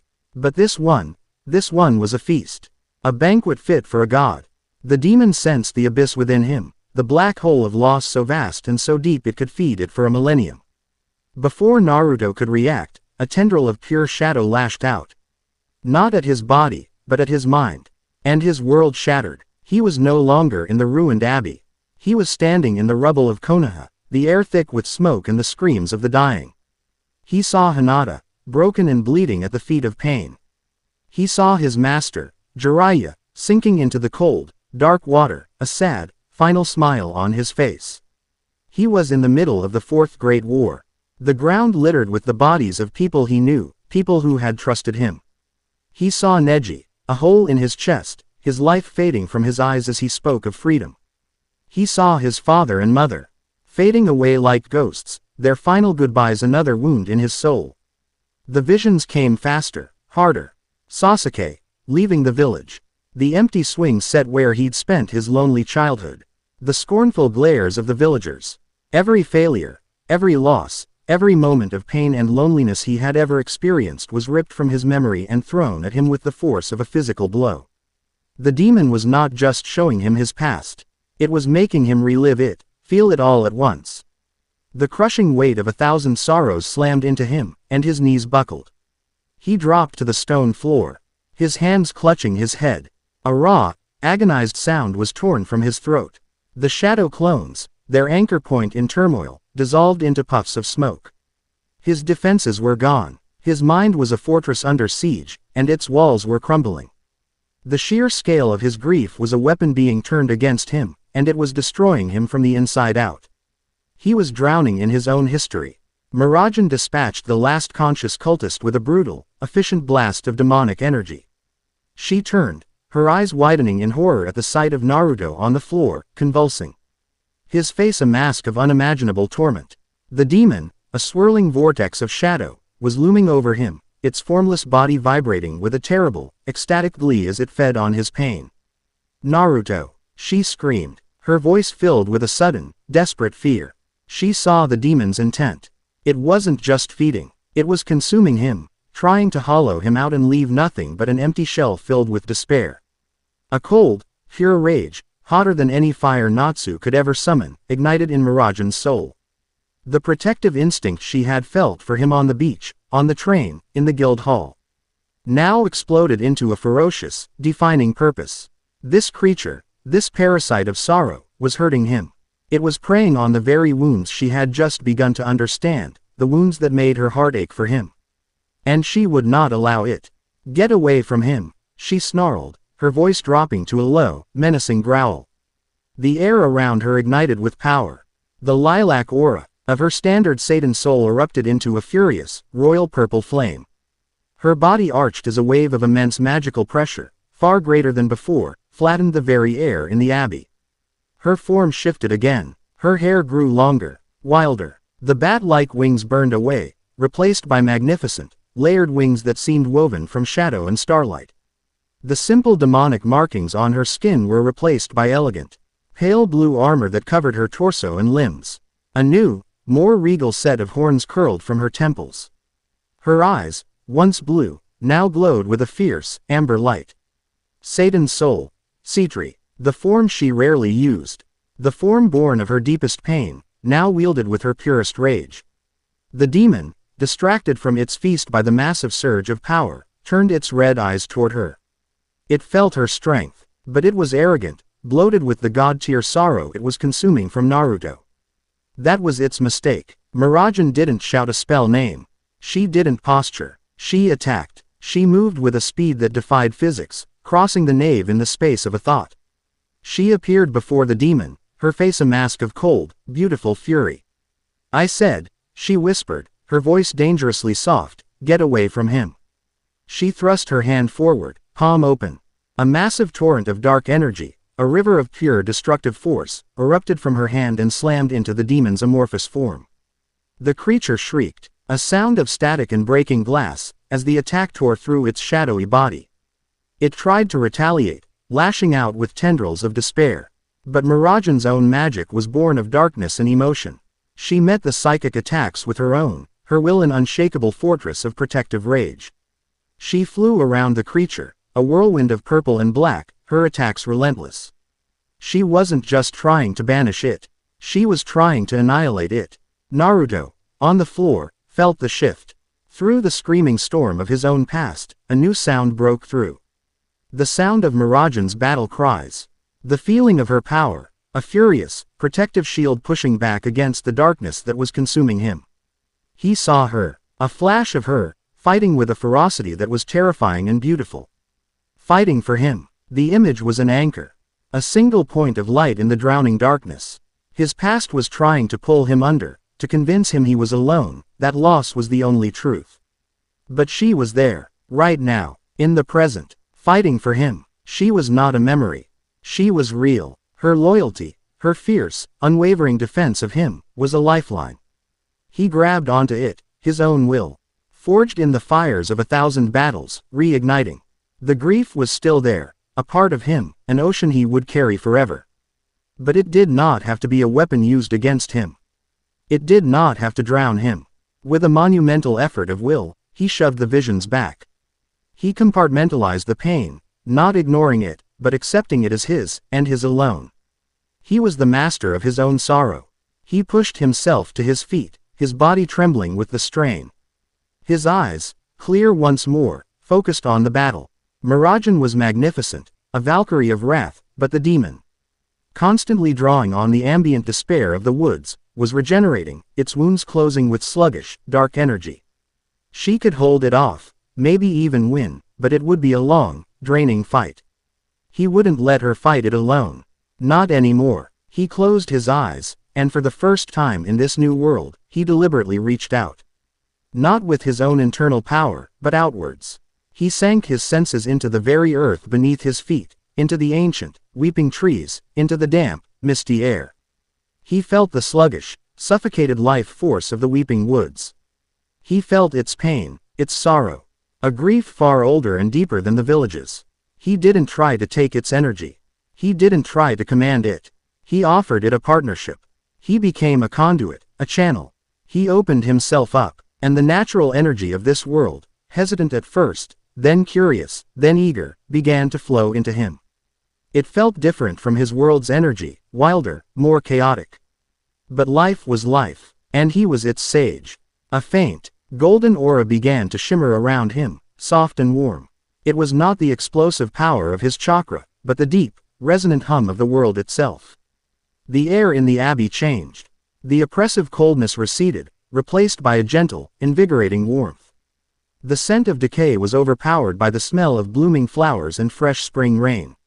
Mirajane, in the midst of her assault, felt the change. The power flowing from Naruto was the complete antithesis of the demon's. The demon was the energy of death, of endings, of emptiness. His was the energy of life, of beginnings, of fullness. Naruto opened his eyes. They were glowing with a soft, golden light. He looked at the demon, and for the first time, he saw it not as a monster to be destroyed, but as a sickness to be cured. It was a knot of negative energy, a cancer on the world's life force. You don't kill a sickness with a sword. You heal it. He raised his hand, his palm open, just as he had with the sea serpent. He gathered the natural energy he had drawn, not molding it into a Rasengan or a Biju bomb, but letting it remain in its purest form. Sage art, he said, his voice calm and resonant, echoing with the power of the earth itself. Creation's hymn. He didn't blast it, he released it. A wave of pure, golden, life-affirming energy rolled out from him. It was not violent, it was not destructive, it was a wave of absolute, irrefutable peace. It passed through Mirajane without harming her, the warm energy soothing her rage and replenishing her strength. Then it washed over the demon. The creature didn't scream in pain. It sighed, a long, shuddering sigh of release. The churning vortex of shadow and misery stilled. The hateful red eyes softened, then closed. The knot of negative energy, faced with an overwhelming tide of pure, positive life, could not fight. It could only surrender. It unraveled. Like smoke in the wind, like ink in water, the demon's form peacefully dissolved. It did not explode or burn. It simply came apart, its malevolent energy breaking down, purified by the golden wave, and returning to the world as harmless, neutral ether nano. In seconds, it was gone. The only things left were the 5 unconscious cultists and a profound, cleansing silence. The golden aura around Naruto faded, and he swayed on his feet, the effort of channeling an unfamiliar world's energy leaving him drained. Mirajane was by his side in an instant, her see-through form melting away as she supported him. Naruto, are you okay? She asked, her voice laced with a concern that was now deeply personal. He looked at her, at the worry in her beautiful eyes, and managed a weak, tired smile. Yeah, he breathed. I'm okay. You saved me. We saved each other. She corrected softly, her arm securely around his waist, holding him up. In the aftermath, as they rested in a quiet, cozy room at Oakhaven's only inn, the weight of the night settled upon them. A fire crackled in the hearth, casting flickering shadows on the walls. Outside, a gentle rain had begun to fall, washing the last of the oppressive sorrow from the air. They sat in comfortable silence for a long time, both processing the battle. The psychic assault, the protective fury, the quiet, awesome display of life magic. Mirajane broke the silence first. She looked into the fire, her expression unreadable. That thing, the demon. The way it made me feel. That helplessness. The despair. She hugged her arms around herself. It reminded me of how I felt when I thought I'd lost Lizana. That feeling that the world had ended. And I was the only one left to watch it be quiet. She was giving him an opening. A bridge. She was showing him her scars, inviting him to show her his.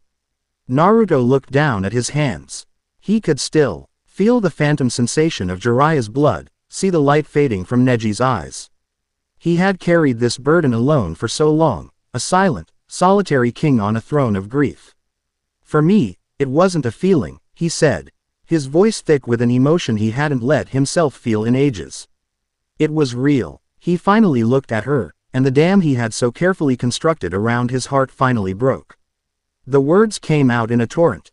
Quiet but unstoppable. I fought in a war for the soul of my entire world. We won. I won. I beat the final enemy, saved everyone. His voice cracked, and in the final moments, there was an accident. A price. The world I saved, it was torn away from me. I was thrown here. Everyone I ever knew, everyone I loved, everyone I fought to protect, they're gone. Not dead in a way I can mourn, but in a place I can never, ever reach again. Tears, hot and unfamiliar, welled in his eyes. He didn't bother to wipe them away. Jiraiya-sensei, my master. Kakashi-sensei, Sakura, old man Hokage, Iruka-sensei, the first person who ever saw me as me. Gaara, all the Biju, my family. I see their faces every time I close my eyes. I hear their voices. The demon didn't show me anything I don't already live with every single second of every day. He let out a shuddering, broken laugh that was more painful than any scream. The worst part, they're all okay. They're alive and happy. They're living in the world of peace I created for them. And I'm not there. I'm the only one who got left behind. An echo, like I said. The silence is the only thing that followed me here. Mirajane's own eyes were shining with unshed tears. Her heart didn't just ache, it broke for him. She slid from her chair and knelt on the floor in front of him. She didn't offer empty platitudes. She didn't say, "It'll be okay." She just listened, her entire being focused on him, sharing the impossible weight of his pain. When he finally fell silent, his shoulders shaking with silent sobs, she reached out and gently took his hands in hers. They were cold, trembling. "You're not silent anymore, Naruto," she whispered, her voice thick with emotion. "I hear you. The whole guild hears you. Even when you're not talking." He looked up, his tear-streaked face illuminated by the firelight. He saw no pity in her eyes. He saw empathy. He saw understanding. He saw strength. And he saw something else, a deep, burgeoning affection that mirrored the own confusing, powerful feelings that were blooming in his chest. "You're not an echo," she continued, her thumbs stroking the backs of his hands. "You're here, with me." In that moment, in the quiet, firelit room, surrounded by the gentle sound of the rain, the last of his walls crumbled. The weary god, the lonely soldier, the grieving hero, he was just Naruto. And he wasn't alone. He leaned forward, and she met him halfway, her arms wrapping around his neck, pulling him into a hug that was fierce and gentle all at once. He buried his face in her shoulder, clutching her like a drowning man holding onto a piece of driftwood, and for the first time since he'd lost his world, he let himself be held. It was not the end of his pain, but it was the beginning of his healing. The cornerstone of something new, something powerful and real, had just been laid in the foundation of their souls. Far beyond the sky, in the sterile, silent observation deck of the Arbiter vessel Veritas, Praetor Valerius watched the playback of the events in the Abbey. The data streamed across a holographic display in front of him, cold and analytical. Target power analysis. Event designated, creation's him. Source. Localized planetary life force non-native to anomaly. Effect. Metaphysical purification. Complete. Non-destructive dissolution of a CLASS-4 grief entity. Classification. Primordial reality event. Anomaly is not just a nexus of foreign power, it can actively channel and manipulate the fundamental energies of the host reality. Conclusion. Threat level elevated. Anomaly is not a passive disruption. It is an active, adaptive variable capable of rewriting local metaphysical laws. A subordinate, a younger arbiter with zealous eyes, stood beside him. Praetor. The psychic assault failed. It seems to have strengthened his emotional bond with the local entity. Valerius's gaze was fixed on the final image of the recording, Naruto and Mirajane clinging to each other in the inn. He felt no empathy. He saw only a tactical reality. "The bond is not a strength," Valerius said, his voice as cold and empty as the space between stars. "It is a vulnerability, a chain. He has anchored his fractured existence to this woman, and by extension, to her guild and her world. We cannot break him by attacking him directly. His will is formidable." He turned away from the screen, his hands clasped behind his back. "Change of strategy. We can no longer afford subtlety. The scout's work is done. It is time to apply pressure. Not to the anomaly, but to the world around it." He looked at his subordinate, his eyes devoid of any light. "The local governing body, this Magic Council. They fear what they cannot control. We will give them a reason to fear him. We will fan the flames of their paranoia. We will force them to try and cage a god. He smiled, a thin, cruel slash in his ascetic face.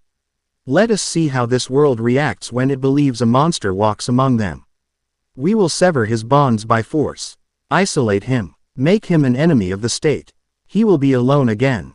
And when he is truly alone, with no one to fight for. Valerius let the sentence hang in the air. Prepare a data packet for the council, he commanded. An anonymous tip. Everything they need to know about the destruction of Harjan's port and the unnatural storm, all attributed to an unknown, unregistered, and impossibly powerful individual now residing with Fairy Tail. Let's see how their house of cards stands up to a hurricane. Chapter 3 End. Chapter 4. A Throne of Paper and Fear.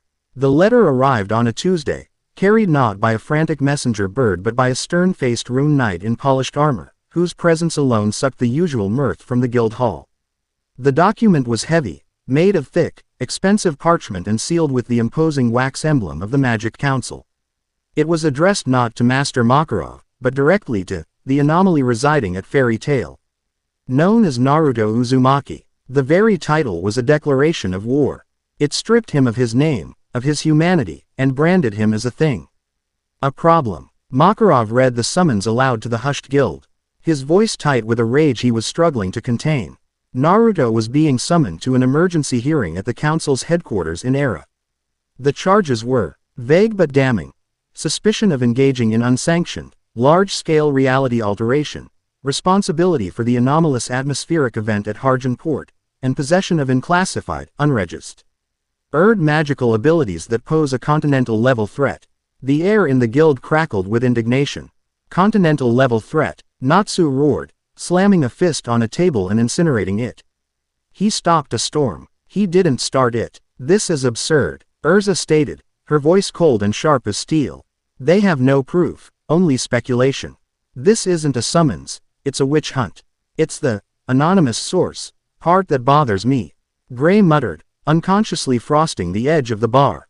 Someone fed them this narrative. Someone with an agenda. Naruto stood by the request board, his back to the guild, listening. He wasn't surprised, annoyed, but not surprised. He had led a nation, commanded armies, and played the political games of the elemental nations. He knew how this worked. Fear was a currency, and someone was trying to spend it to bankrupt him of his newfound peace. He felt a cold, familiar weight settle in his gut, the weight of having to fight not with his fists, but with his wits. Mirajane came to his side, her expression a mixture of worry and defiance. You don't have to go. We can tell them to shove their summons. They can't force you. He turned to look at her, a faint, wry smile touching his lips. And what would happen then? They'd brand Fairy Tail a rogue guild, enemies of the state. They'd send their armies. People would get hurt. He shook his head. No, I'm tired of my presence causing problems for people I care about. I'll go. I'll face them. You won't face them alone, Makarov declared, hopping onto the bar. His short stature was offset by the sheer force of his will. They want to see the anomaly. Fine, they'll get him, and they'll get the master of the guild that has offered him sanctuary. Let them see that Fairy Tail does not abandon its own. A roar of approval shook the rafters of the guild hall. And so, 2 days later, Naruto and Makarov stood before the imposing, sterile edifice of the Magic Council building in Era. It was a structure designed to intimidate. All sharp angles, white stone, and towering spires. It reeked of manufactured authority. Try not to break anything, boy, Makarov grumbled as they walked up the grand staircase. These pencil pushers charge a fortune for damages. I'll do my best, Naruto replied, his hands shoved casually in the pockets of the simple black pants and dark gray shirt Mirajane had insisted on buying for him. It was the first new clothing he'd owned in this world. It felt strange, foreign. A part of him still felt more at home in his tattered, war-torn jumpsuit. The hearing chamber was a grand, circular amphitheater. Naruto and Makarov stood in the center, on a raised platform. Above them, arranged in a high, semicircular dais, sat the 9 members of the Magic Council. They looked down from their perch, their faces stern, impassive masks.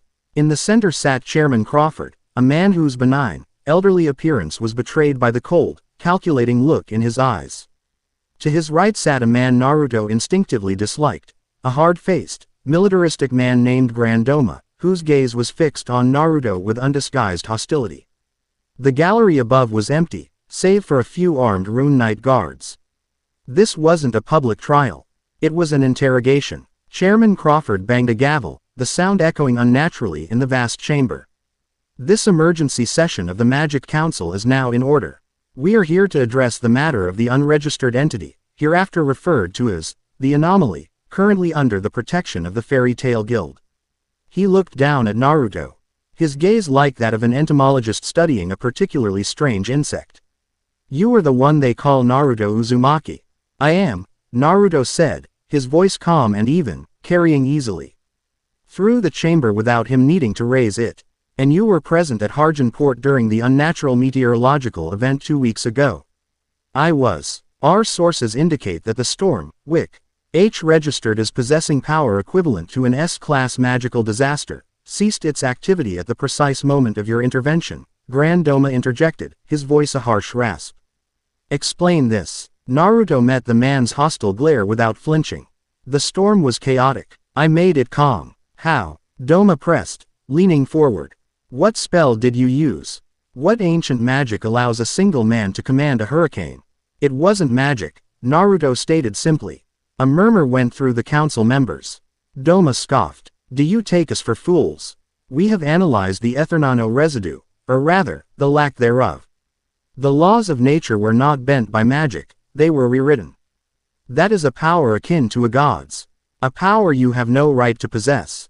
A right, Naruto echoed, a dangerous edge creeping into his calm tone. He took a half-step forward, and the subtle shift in his posture made several of the Rune Knights tense, their hands moving to their weapons. Who are you to speak of rights? Do you have a right to the air you breathe? The ground you stand on? Power is not given by right. It simply is. The only thing that matters is how it is used. And you used it to endanger an entire town. Doma accused. Wrong. Makarov's voice boomed, cutting Doma off. The old master, who had been silent until now, swelled with righteous fury. Not his body, but his presence. He used it to save an entire town. A town that your precious Rune Knights were unable to approach. A town that would have been wiped from the map had he not acted. His very presence may have caused the event in the first place. Another council member, a stern-faced woman named Org, pointed out. We cannot allow such an unpredictable variable to roam free. The argument began to spiral. The council members were not seeking truth. They were seeking validation for a decision they had already made. They threw accusations and veiled threats, their words a barrage meant to intimidate, to overwhelm, to force him into a corner. They wanted to classify him, to regulate him, to put a collar on the unknown. They offered him a choice. Submit to the council's authority, allow his power to be studied, sealed, and controlled by them for the greater good. Or be declared an enemy of fury. Naruto listened, his expression unchanging.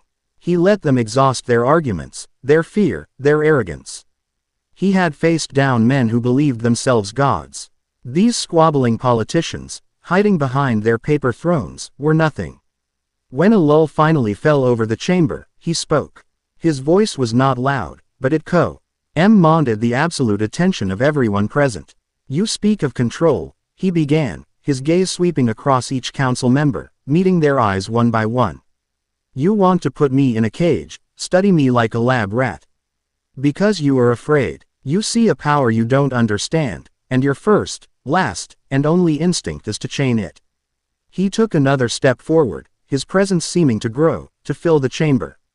It wasn't a flare of power, but a sheer force of personality, the charisma of a man who had led thousands and inspired millions. I came to your world with nothing. I have lost more than any of you could possibly comprehend. I am not looking for a fight. I am not looking to rule. I am not looking for anything but a quiet place to live. His gaze hardened, and the temperature in the room seemed to drop a few degrees. But let me be perfectly, unequivocally clear. I am not your subject. I am not your weapon. And I will not be your prisoner. I have spent my entire life fighting for my freedom. And for the freedom of others. I will not surrender it to a council of frightened old men who hide in a stone tower and mistake their laws for wisdom. Grand Doma shot to his feet, his face purple with rage. That is treason. You are a threat, and you will be dealt with as such. Rune Knights, seize him. The armored guards in the gallery tensed, their hands gripping their spears. Akarov moved to stand in front of Naruto, his body glowing with the golden light of his Titan magic, ready to fight. But Naruto placed a hand on his shoulder, a simple, restraining gesture that was nonetheless absolute. It's all right, Master. They won't attack. And what makes you so sure of that? Doma sneered. Because you're not stupid, Naruto said, his eyes locking with Doma's. Just scared. You can order your men to attack me. Some of them might even survive the first second. But you know that if you force my hand, this building, this city, and your entire council will cease to exist. And you value your lives, and your power. Far too much to risk that on a bluff. It was not a threat. It was a calm, rational assessment of the facts. And everyone in the room knew it was the absolute truth. The Rune Knights hesitated, looking not at Naruto, but at the council members, their supposed courage failing them in the face of true, existential dread. The stalemate was thick, heavy. The council was trapped. They couldn't back down without losing face, but they couldn't advance without risking annihilation. It was in that moment that the great doors to the chamber burst open. Every head turned. Standing in the doorway, silhouetted against the light of the hall, were three figures. Urza Scarlet, in her iconic Heart Crew's armor, her expression as stern and uncompromising as any judge. Gray Fullbuster, fully clothed for once, his arms crossed, a defiant glare on his face. And Mirajane Strauss, her serene smile a stark contrast to the palpable tension in the room, yet her eyes held a warning that was just as dangerous as Urza's sword. They walked into the chamber, their footsteps echoing in the stunned silence.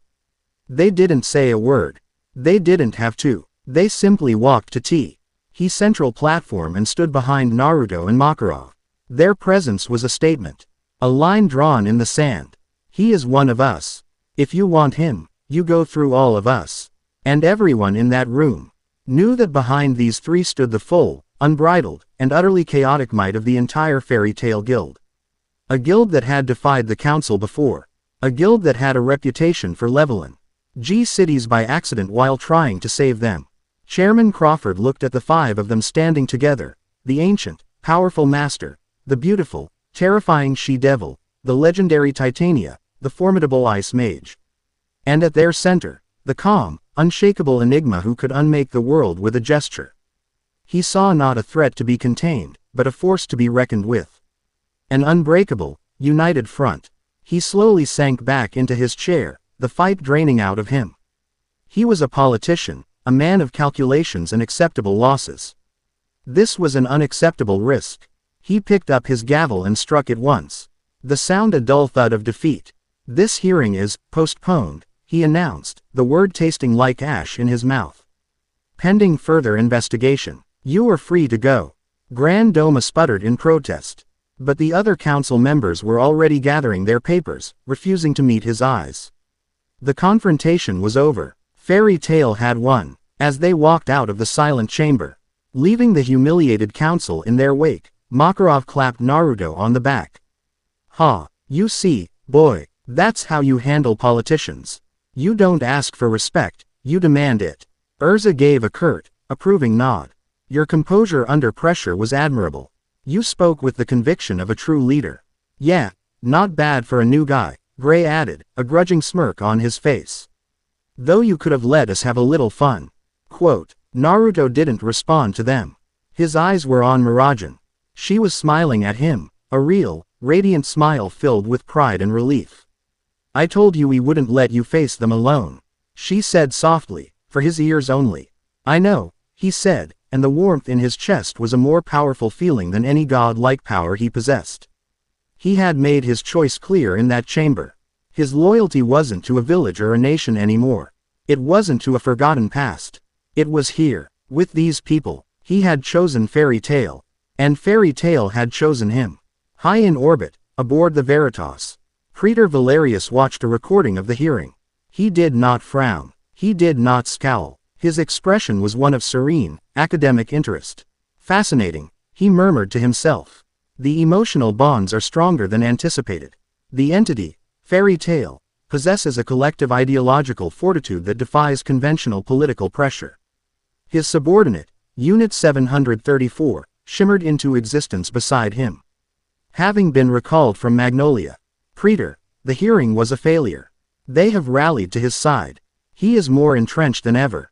A failure, Valerius replied, a thin, chilling smile gracing his lips.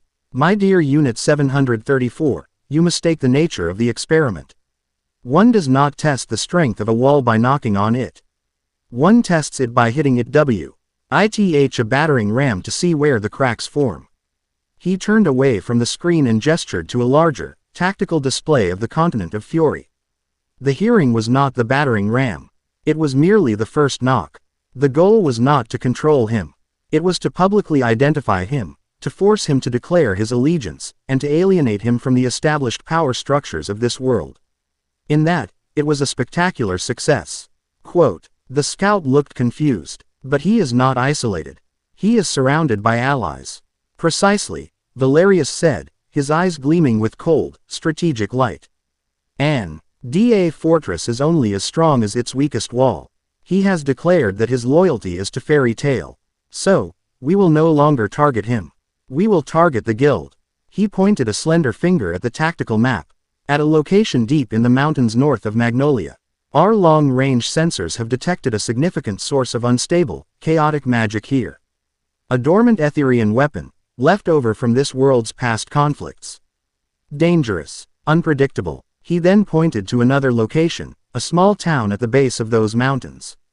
And here is a town that has recently filed a formal complaint with the Magic Council about Fairy Tail's destructive tendencies during a recent mission.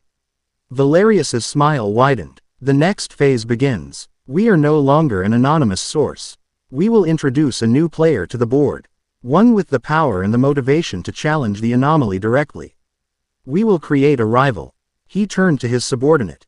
Find me a candidate. Someone powerful, someone ambitious, someone with a grievance against Fairy Tail. Or better yet, someone we can give a grievance to. We will grant them power. Not my power, but power from this world. We will accelerate the awakening of that dormant weapon and guide them to it. We will create a hero to stand against the monster of Fairy Tail. You mean to create another anomaly, Preter? The scout asked, a note of alarm in its synthesized voice. A controlled anomaly, Valerius corrected. A scalpel to our hammer. We will give this world a champion to fight their supposed demon. We will orchestrate a conflict so devastating, so destructive, that the people of Fury themselves will turn on Fairy Tail. They will demand the guild be dismantled, and the anomaly be exiled. We will use their own love of heroes against them.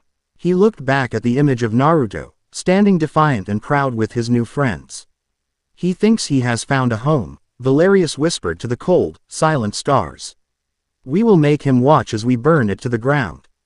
Not with our weapons, but with the fear and hatred of the very people he has chosen to protect. The hunt was over. The war had begun. Chapter 4 End. Chapter 5. The Flaw in Creation. The victory at the council brought a strange sort of peace to the guild. It was the peace of a battle won, a defiant, boisterous calm that resulted in even more brawling and drinking than usual. Naruto was no longer just the mysterious newcomer, he was one of them. He had stood up to the stuffy old fools and, with the guild's backing, had put them in their place. He was, as Natsu had drunkenly declared before trying to light Gray's ice on fire, a real fairy tale wizard, even if he doesn't use magic. Naruto found himself smiling more. Real smiles, not the ghosts of them. He started taking on small, local jobs with other guild members, finding lost pets with Wendy, helping with construction jobs that Elfman had manned up, a little too hard, even reluctantly tastes. Ting one of Urza's creative baking experiments. Each small act was a thread, weaving him more tightly into the vibrant, chaotic tapestry of the guild. His connection with Mirajane deepened in the quiet moments between the chaos.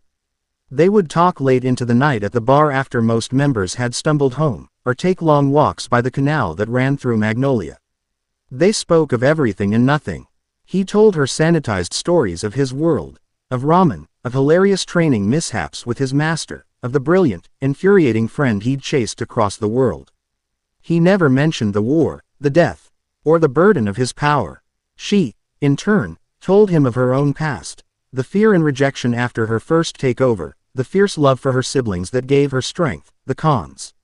Cia's choice she had made to seal away her aggressive nature and become the person the guild needed.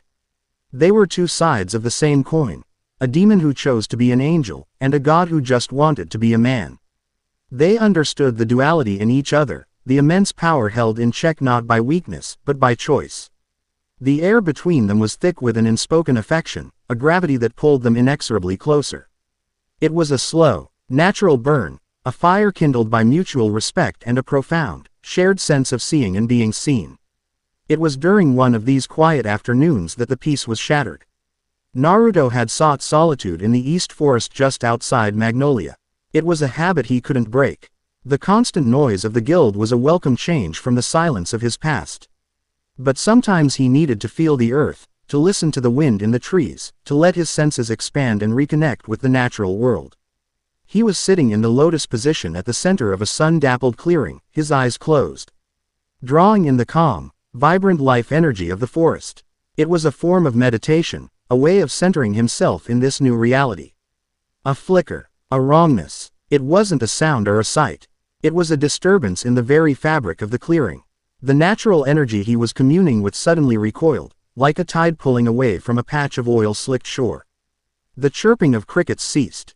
The wind died. A cold, sterile silence fell, a void where life had been a moment before. Naruto's eyes snapped open. He was on his feet in a single, fluid motion, his body instinctively dropping into a low, defensive stance. He wasn't alone. Across the clearing, a figure stood. A woman. She was tall and slender, with hair the color of polished silver cut in a severe, geometric bob. She wore a form-fitting, seamless white bodysuit that seemed to absorb the light around it, and her eyes were a flat, emotionless gray, like stones at the bottom of a frozen lake. She held two weapons, short, crystalline swords that shimmered with an unnatural, colorless light. She did not feel like a mage. She did not feel like a demon. She felt like a surgeon in an operating theater. Cold, precise, and utterly detached. Anomaly designation. Naruto Uzumaki, she said, her voice a perfect, uninflected monotone, like a synthesized voice given flesh. By the author. ITY of the Celestial Compact and the Decree of Praetor Valerius, your unsanctioned existence is to be corrected. This is your only mandated opportunity to surrender for peaceful erasure. Naruto's eyes narrowed. Praetor Valerius. The name meant nothing, but the title, the tone, this was not the Magic Council. This was something else. The anonymous source. Peaceful erasure. He repeated, his voice dangerously low. That sounds a lot like dying. It is a painless cessation of your paradoxical state, the woman replied, her expression unchanging. A kindness. Your continued existence introduces dissonance into the universal harmony. You are a flaw in creation. She raised her crystalline blades, their edges seeming to vibrate and warp the air around them. I am Lyra, hunter of the celestial arbiters. I am here to correct that flaw. Surrender is the logical choice. Naruto let out a short, humorless laugh. Logic never was my strong suit. He had no intention of talking his way out of this. Her eyes held the absolute conviction of a zealot. This was a fight. He didn't bother with a shadow clone or a grand jutsu. This was an unknown opponent with unknown abilities. He needed to test her. He exploded forward, his speed a blur that would have been invisible to any normal mage. He closed the 20 yards between them in an instant, his fist drawn back for a single, decisive blow. Taijutsu. Simple, direct, and brutally effective. Lyra did not move. She did not try to dodge or block. She simply raised one of her crystalline swords and swiped it through the air in front of her as Naruto's fist was about to connect. The blade did not meet his fist. It didn't have to. As her sword passed through the space he was about to occupy, Naruto felt a sensation he had never experienced before. It was as if a fundamental part of him had been severed. The immense, passive well of natural energy that always surrounded him, the energy that reinforced his body and made him more durable than steel, was suddenly gone. Not drained, not blocked. It was as if the very concept of his connection to it had been temporarily cut. His punch, now backed only by his own physical, mortal strength, slammed into an invisible barrier an inch from Lyra's face. The impact jarred his entire arm, and he was thrown backward, stumbling to a halt, his eyes wide with shock. "My blades do not cut matter," Lyra stated, her voice still a flat monotone. "They sever principles." That was a severance of connection. You are now, for the next 3.7 seconds, merely a physical being, untethered from your anomalous power source. Naruto stared at his hand. He could feel his power, his own internal chakra and the Biju's energy, still there. But the external, natural energy he unconsciously drew upon was out of reach. Like a limb that had fallen asleep. He was weaker, still strong by any human standard, but the godlike reinforcement was gone. This was bad. This was very, very bad. His overwhelming power, his greatest asset, was a liability against an opponent who could simply turn it off. Lyra attacked. She flowed forward, her movements economical and brutally efficient. She didn't have the flashy G-race of a shinobi or the brawling energy of a fairy tale mage. She moved like a machine executing a program. Her blades sliced through the air, not aiming for his flesh, but for the space around him. Naruto's instincts, honed by a lifetime of war, took over. He couldn't rely on his durability. He had to rely on skill. He dodged, weaved, and parried, using the pure, unadulterated taijutsu of his youth. It was a deadly dance. He would feel a swipe of her blade pass near his leg, and suddenly the law of gravity on that limb would feel heavier. He'd barely avoid a thrust near his head, and his thoughts would become sluggish and confused, a severance of clarity. He was fighting not a person, but a walking, talking cancellation of physics. He needed a new strategy. He leapt back, putting distance between them, and formed a familiar hand sign. Shadow Clone Jutsu. In a dozen puffs of smoke, a score of Narutos filled the clearing, each one falling into a ready stance. Lyra stopped, her head tilting slightly, a flicker of what might have been curiosity in her dead gray eyes. Replication via energy to mass conversion. An inefficient but novel tactic. "Let's see you sever this," one of the clones yelled. And they all charged at once. It was a classic Uzumaki tactic. Overwhelm with numbers, create openings, and gather data. The clones swarmed her from all angles. Lyra became a whirlwind of colorless light. Her blades danced, not striking the clones, but severing the principles that held them together. One clone was hit by a severance of cohesion, and simply dissolved into a cloud of inert chakra. Another was struck by a severance of purpose, and it just stood there, confused, before being dispelled by a follow-up attack. She was systematically unmaking his jutsu. But it was working. She couldn't be everywhere at once. While she was occupied with the clones on her left, 3 from her right got through. One grabbed her arm, another her leg. The third, the real Naruto, came in low. A Rasengan swirling in his palm, a vortex of pure, compressed chakra, his own internal power that she couldn't seem to sever. This had to work. As his Rasengan was about to connect with her torso, Lyra's free hand shot out. It wasn't holding a blade. Chains, made of the same colorless, crystalline energy, erupted from her palm and shot towards him. Naruto tried to dodge, but they were too fast. They didn't wrap around his body. They passed through him. He felt no physical impact, but a cold, horrifying sensation washed over him. It was the feeling of being locked in a cage made of reality itself. Law of mortality. Imposed, Lyra stated. The Rasengan in his hand sputtered and died. The potent, spiraling chakra vanished as if it had never been. He felt a sudden, crushing weakness, a weariness that went bone deep. His body, which had been that of a demigod moments before, suddenly felt human. Fragile, breakable. The chains hadn't bound his body, they had bound his very nature. Imposing the concept of a mortal creature upon a being who had transcended it. He staggered back, gasping, the strength draining from his limbs. The clones, their connection to a now mortal originator severed, all dispelled at once. Lyra stood over him, her blade raised for a final, decisive strike. Your resistance was illogical, but the data is appreciated. The correction will now be finalized. A flash of brilliant white light erupted from the edge of the clearing. "Get away from him!" Mirajane's voice, filled with a familiar, protective fury, ripped through the sterile silence. She had been on her way to meet Naruto, a picnic basket in her hand, when she felt the life energy of the forest vanish. She had dropped the basket and flown the rest of the way. She was already in her Satan soul form, her demonic wings beating the air as she charged, a sphere of roiling dark energy in her hand.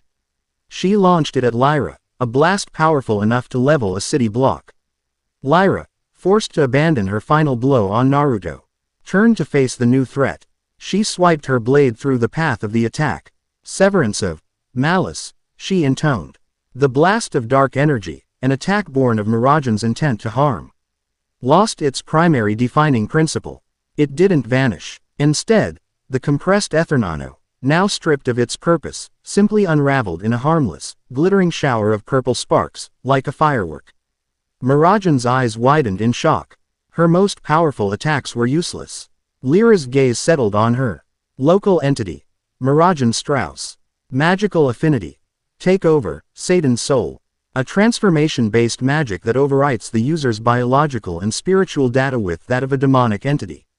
An interesting but localized paradox. She raised her other blade. A paradox is still a flaw. It too must be corrected. Quote, Lyra moved to attack Mirajane, but Naruto, seeing Mira in danger, surged with a desperate burst of adrenaline. The law of mortality was still weighing him down, but his will was his own. He tackled Lyra from the side, a purely physical, desperate act. The impact sent them both tumbling across the clearing. "Mira, her blades don't cut you," he yelled, "Gra, ppling," with the surprisingly strong arbiter. "They cut the rules. Your magic, your takeover, it's a paradox.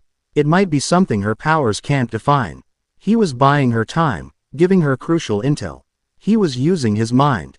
His greatest weapon. Mirajane understood instantly. Lyra's power worked by defining a principle and severing it. But what was the core principle of takeover? Was it transformation? Was it demonic power? Was it possession? It was all and none of them. It was a chaotic, messy, and beautifully illogical magic. It was the magic of fairy tale. Lyra threw Naruto off, her cold eyes fixing on Mirajane again.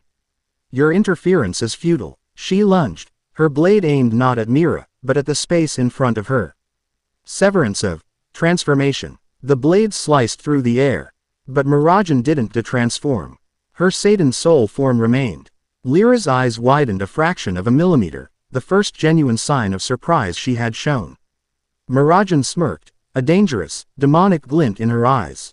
"Sorry, it's not a transformation. It's who I am." Her magic wasn't just a spell she cast.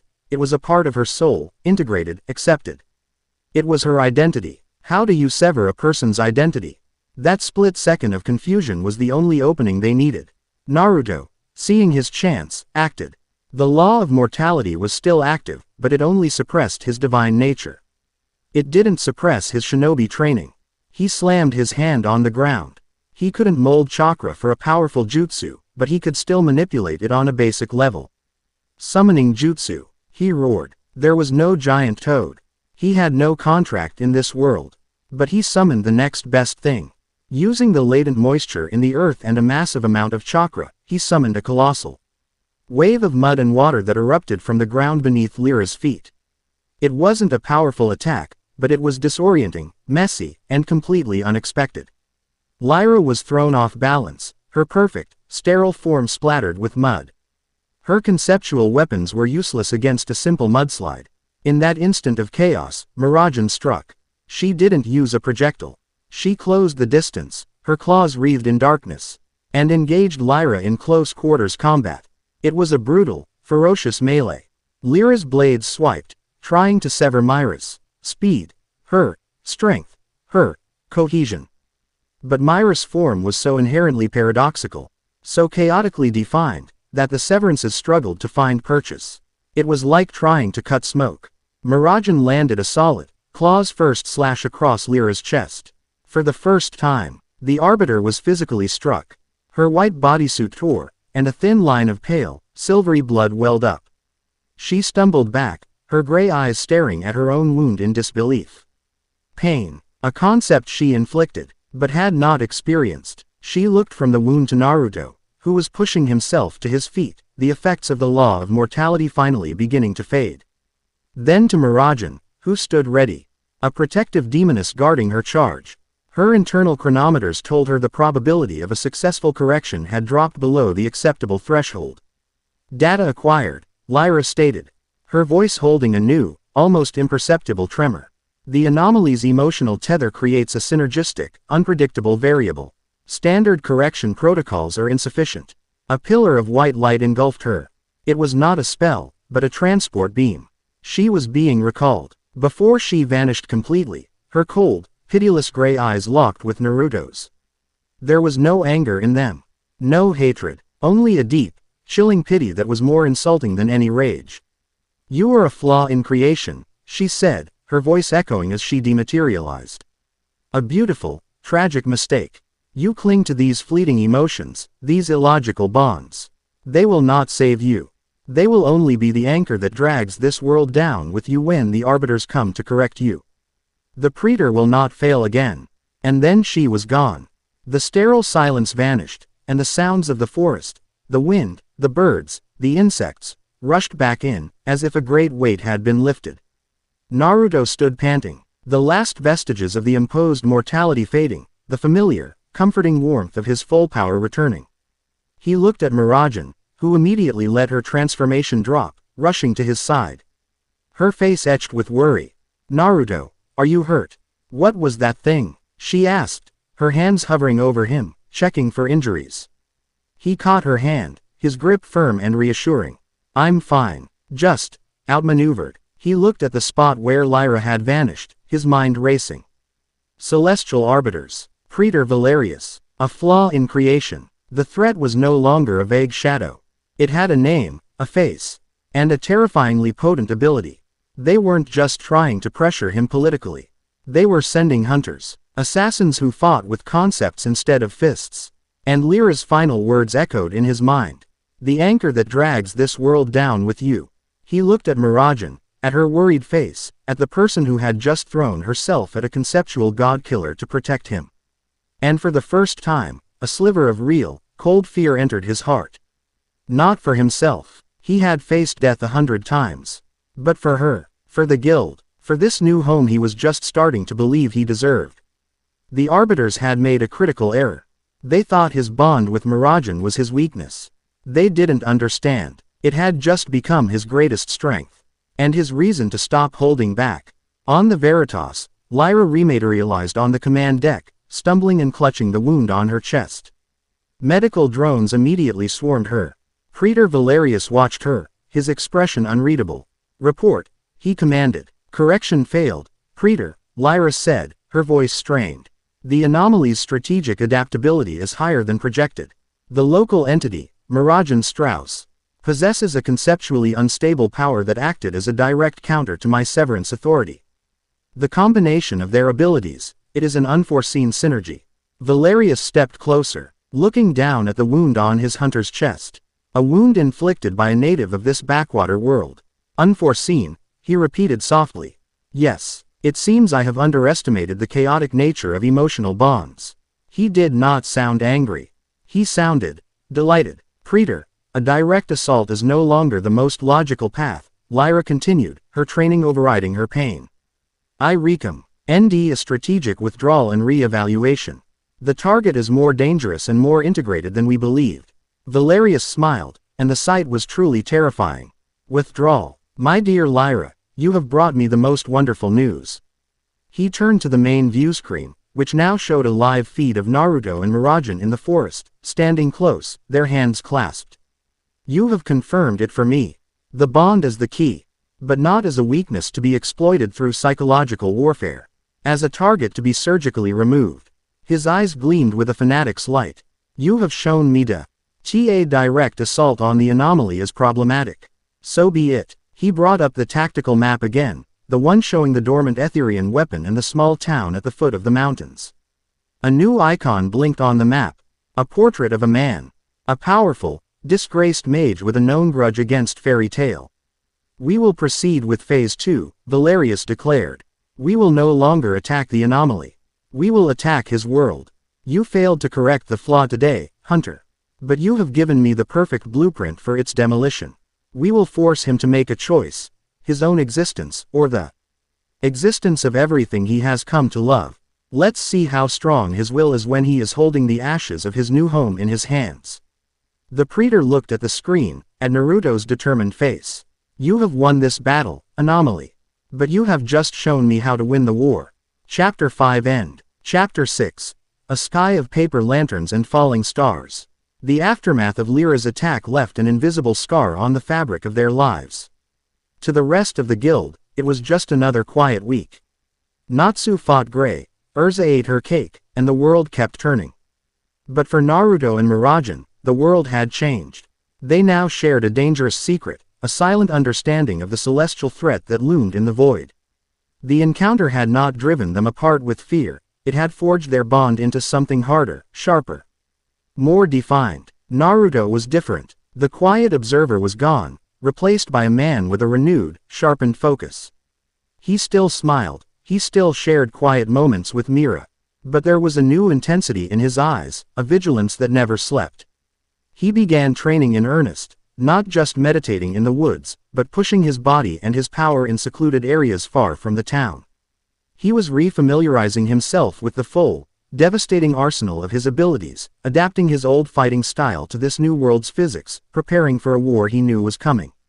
Mirajane watched him, her heart a tangled knot of pride and fear. She saw the weight he was carrying, the burden of being a shield for a world that didn't even know it was in danger. She did not try to stop him.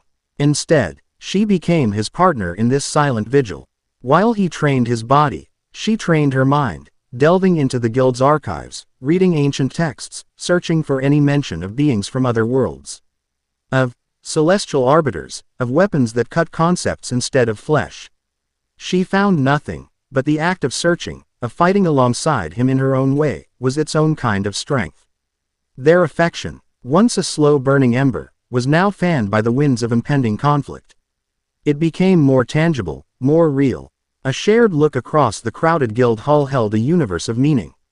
A light touch of his hand on her arm as she passed was a promise of protection. A soft smile from her was a reminder of what he was fighting for. They were not yet lovers in the physical sense. But they were partners in a way that transcended simple romance. They were two soldiers standing back to back, facing down an unseen army. And then, amid this quiet tension, came Fantasia. Magnolia's annual harvest festival was a citywide explosion of joy and celebration. It was a time for feasts, for games, and for the famous Fantasia Parade, a spectacular magical light show put on by the various guilds in town. With fairy tales float always being the most anticipated, and usually the most destructive. For Naruto, it was a revelation. He had seen festivals in Konoha, but they were always tinged with military ceremony, a celebration of past victories or a remembrance of the fallen. Fantasia was different. It was a celebration of life for its own sake. It was pure, unadulterated joy. He found himself swept up in it. He helped build the guild's ridiculously over-the-top float, a massive, fire-breathing dragon with Natsu strapped to its head, an idea that everyone agreed was terrible and hilarious in equal measure. He arm-wrestled with Elfman and lost, not because he lacked the strength, but because he was laughing too hard to focus. He watched with a genuine smile as Levi used her solid script magic to create floating, glowing words of poetry that danced in the air. This was what he'd fought for. This simple, beautiful, chaotic peace. This was the world he had dreamed of creating. Found in a place he never knew existed. On the night of the parade, the city was alive. The streets were thronged with laughing people, the air was filled with the smell of sweet pastries and grilled squid. And the sky was a canvas for 1,000 magical lights. Naruto and Mirajane had slipped away from the main chaos of the guild's float preparations. They stood on the bridge over the central canal, away from the thickest crowds, watching the paper lanterns being released. Hundreds of them, each one a tiny, flickering star, floated up into the darkening sky, carrying the handwritten wishes of the townsfolk. "It's beautiful," Naruto said, his voice quiet with a reverence he rarely showed. He was watching the lanterns, but his gaze was also on Mirajane's face, illuminated by their warm, gentle glow. She was wearing a simple yukata, her white hair adorned with a single, elegant flower. In that moment, she was not the she-devil, nor the guild's mother hen. She was just Mira, and she was breathtaking. Every year, it's the same, she said, her own eyes reflecting the flotilla of lights. But it never gets old. She turned to him, her smile soft and intimate. Did you make a wish? He shook his head. I've only ever had one wish. And I already got it. He looked out at the joyful chaos of the city, at the lights, at the people. Then he looked back at her. I think I have a new one now. He didn't say what it was. He didn't have to. The look in his eyes said it all. To protect this. To protect you. The gravity between them, the unspoken thing that had been growing for weeks, became an undeniable force. Slowly, he reached out, his calloused fingers gently brushing a stray strand of white hair from her face. His touch was hesitant, almost shy, a stark contrast to the godlike power he held in his hands. It was a touch that asked for permission. She gave it, her breath catching in her throat. She leaned into his touch, her eyes fluttering closed for a fraction of a second. This was it, the moment the slow burn was about to become a fire. And then, the sky fell apart. It started not with a sound, but with a feeling. A cold, sterile wrongness that pricked at Naruto's senses. A chilling echo of his fight with Lyra. He looked up, his hand dropping from Mirajane's face, his entire body going rigid. The paper lanterns, which had been drifting serenely towards the stars, suddenly began to fall. Their flames extinguished as if by an invisible wind. A collective gasp went through the crowd as the night sky, once filled with warm, flickering lights, was plunged into an unnatural darkness. And in that darkness, new stars began to appear. Cold stars. Hard, geometric points of white light that arranged themselves into formations. Then, the heavens seemed to tear open. Not with fire and fury, but with a silent, terrifying precision. From the points of light, massive, angular shapes descended. They were ships, but not like any vessel known to Earth-land. They were stark white, covered in geometric patterns, and moved with a silent, effortless grace that was utterly alien. They were the ships of the celestial arbiters. Panic erupted in the streets below. Laughter turned to screams. The joyous festival atmosphere curdled into one of pure terror. Naruto's blood ran cold. He had expected them to return. He had expected another hunter, another direct confrontation. Not this. Not an invasion. On the bridge of the Veritas, Praetor Valerius stood before his command view screen, watching the chaos unfold in Magnolia. His expression was one of serene satisfaction. Praetor, the fleet is in position above the target city, an officer reported. Excellent, Valerius said, his voice calm. Targeting protocols. Primary targets are non-residential structures, the cathedral, the clock tower, the bridges. Secondary targets are commercial districts. We are to avoid direct civilian casualties, as per your order. The objective is architectural and psychological devastation, not genocide. Valerius nodded. The goal is not to kill them. It is to make them suffer. To show them that their joy, their peace, their very existence, is fragile. To prove Hat harboring the anomaly brings only ruin. He looked at the tactical display, at the blinking icon that represented Naruto. He is on the central bridge. He has a perfect view. He raised a hand. Commence the purification. From the bellies of the silent white ships, beams of pure, destructive energy lanced downwards. They were not fiery explosions like Natsu's magic, nor were they concussive blasts. They were beams of what looked like solidified light that, upon impact, simply, unmade things. The Grand Cathedral of Magnolia, Cardia Cathedral, was struck first. The beam hit the central spire. And the ancient stone and stained glass didn't explode. It dissolved, crumbling into fine, gray dust that was scattered by the wind. A bridge on the far side of town was next, its elegant arches simply ceasing to exist. The clock tower, a symbol of the city, was erased from the skyline in a silent flash of white light. The destruction was clean, methodical, and utterly terrifying. On the bridge, Naruto and Mirajane watched in horror. This wasn't a battle, it was a systematic execution of a city. Naruto, Mirajane whispered, her hand gripping his arm, her knuckles white. His face was a mask of cold, terrible fury. This was his fault. Lyra's words came back to him, a serpent's poison in his ear, the anchor that drags this world down with you.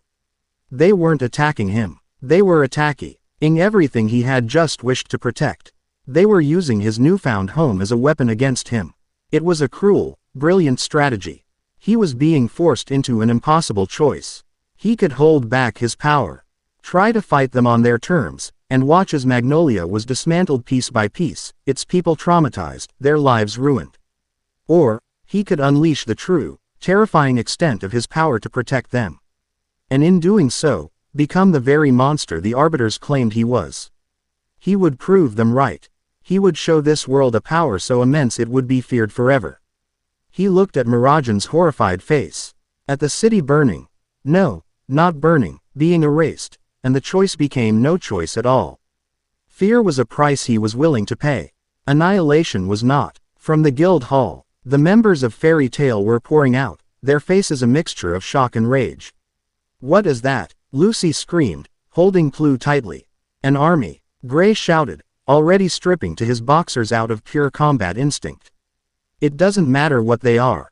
Natsu roared, his fists already blazing. They're attacking our town. They're making everyone cry, and I'm gonna make them pay. Ma. Kuro stood on the roof of the guild hall, his face grim, his magic power flaring. Fairy Tail, this is not a mission. This is not a job. This is our home. Defend it. Drive these bastards from our sky. A collective roar of defiance answered him. The mages of Fairy Tail, the most destructive, chaotic, and loyal force in the kingdom, mobilized for war. Urza re-equipped into her Heaven's Wheel armor. 100 swords appearing in the air around her. Natsu launched himself into the sky with a pillar of fire. The entire guild surged forward, ready to fight an impossible battle against a celestial army. Naruto watched them, a fierce, protective pride swelling in his chest. They were magnificent. They were brave. And they were going to die if he didn't intervene. He turned to Mirajane. His eyes, once warm, were now blazing with a golden light so intense it was hard to look at. The weariness was gone. The quiet observer was gone.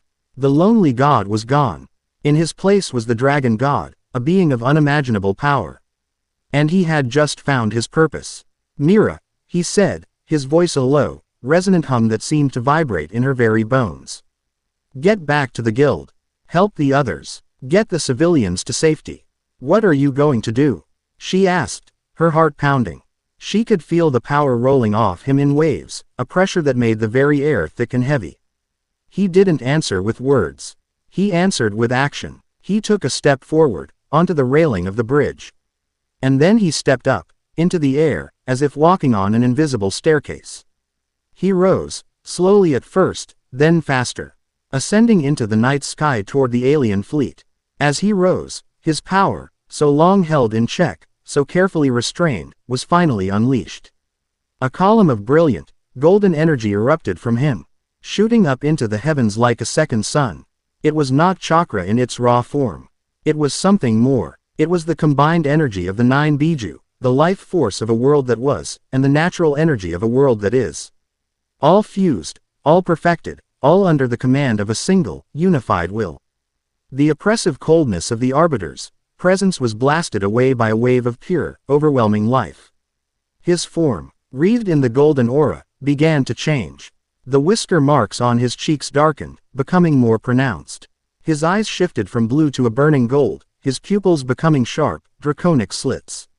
A long, flowing cloak of golden energy materialized behind him, rippling in a wind only he could feel. 9 black truth-seeking orbs, the ultimate defense and offense, materialized behind him, arranging themselves in a halo. He was no longer just Naruto Uzumaki. He was the sage of 6 paths. He was the Jinchuriki of the 10 tails in its perfected, benevolent form. He was the nexus of all creation. He was the dragon god. The sight was beautiful, glorious, and absolutely terrifying. Everyone in Magnolia, from the cowering civilians to the charging mages of Fairy Tail, stopped and stared. Their own battles forgotten, they were witnessing an ascension. Natsu, halfway into the sky, stalled, his flames sputtering as he stared in open-mouthed awe. What is that? Urza, her swords frozen in the air, could only whisper, by the gods. Makarov, from his perch on the guild hall, felt a tear roll down his cheek. The power he had sensed in Naruto, the power that felt like the bones of the world, was now on full display. And it was more magnificent and dreadful than anything he could have ever imagined. On the bridge, Mirajane watched him rise, her heart filled with a mixture of terror, awe, and a fierce, burning love. She finally understood. He wasn't just a powerful man. He was a force of nature. A living myth. High above, Naruto stopped, hovering in the center of the Arbiter fleet.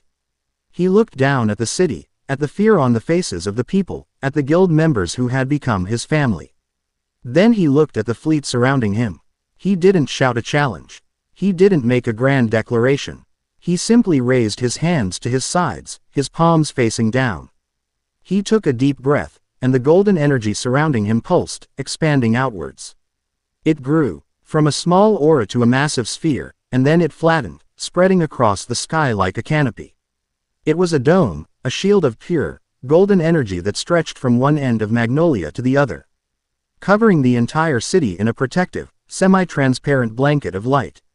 It was a technique that dwarfed anything ever seen in Earth-land. It was larger than Makarov's fairy law, more absolute than any defensive barrier. It was a god shielding his garden from a hailstorm. The Arbiter ships, which had been methodically erasing the city, did not stop. Their beams of white HT now hammered against the golden shield. Each impact, powerful enough to turn a mountain to dust, was met with an explosion of brilliant light. The shield buckled, it wavered, but it did not break. The sound of the impacts was a deafening, continuous roar, a celestial thunderstorm raging above them. But beneath the shield, the city was safe, untouchable. Praetor Valerius watched the scene on his viewscreen, his serene expression finally cracking. A single bead of sweat trickled down his temple. The energy readings were off the charts, overloading their sensors. Report, he snapped, his voice losing its calm for the first time. Praetor, the anomaly has manifested a defensive energy field of unknown composition. It is containing the entirety of our fleet's bombardment. Power output it's immeasurable. Valerius stared at the image of the golden god hovering in the sky, single-handedly defying his entire fleet. He had wanted to force Naruto to reveal his power, to become a monster in the eyes of the populace. He had succeeded beyond his wildest expectations. But he had also fundamentally miscalculated. He had not accounted for the sheer, breathtaking scale of that power. He had wanted to create a narrative, to paint Naruto as a demon. But looking at the golden figure, shielding the city like a guardian angel, he realized with a sinking feeling that to the people of Magnolia, he wouldn't look like a demon at all. He would look like a savior. This changes nothing, Valerius hissed, more to himself than to his crew. The display is irrelevant. The destruction has been wrought. The fear has been sown. He had to be right. This had to work. He looked at the tactical display. The dormant Etherian weapon. The champion he was grooming. His plan was still in motion. This was just an unexpected complication. A beautiful, terrifying, and utterly magnificent complication.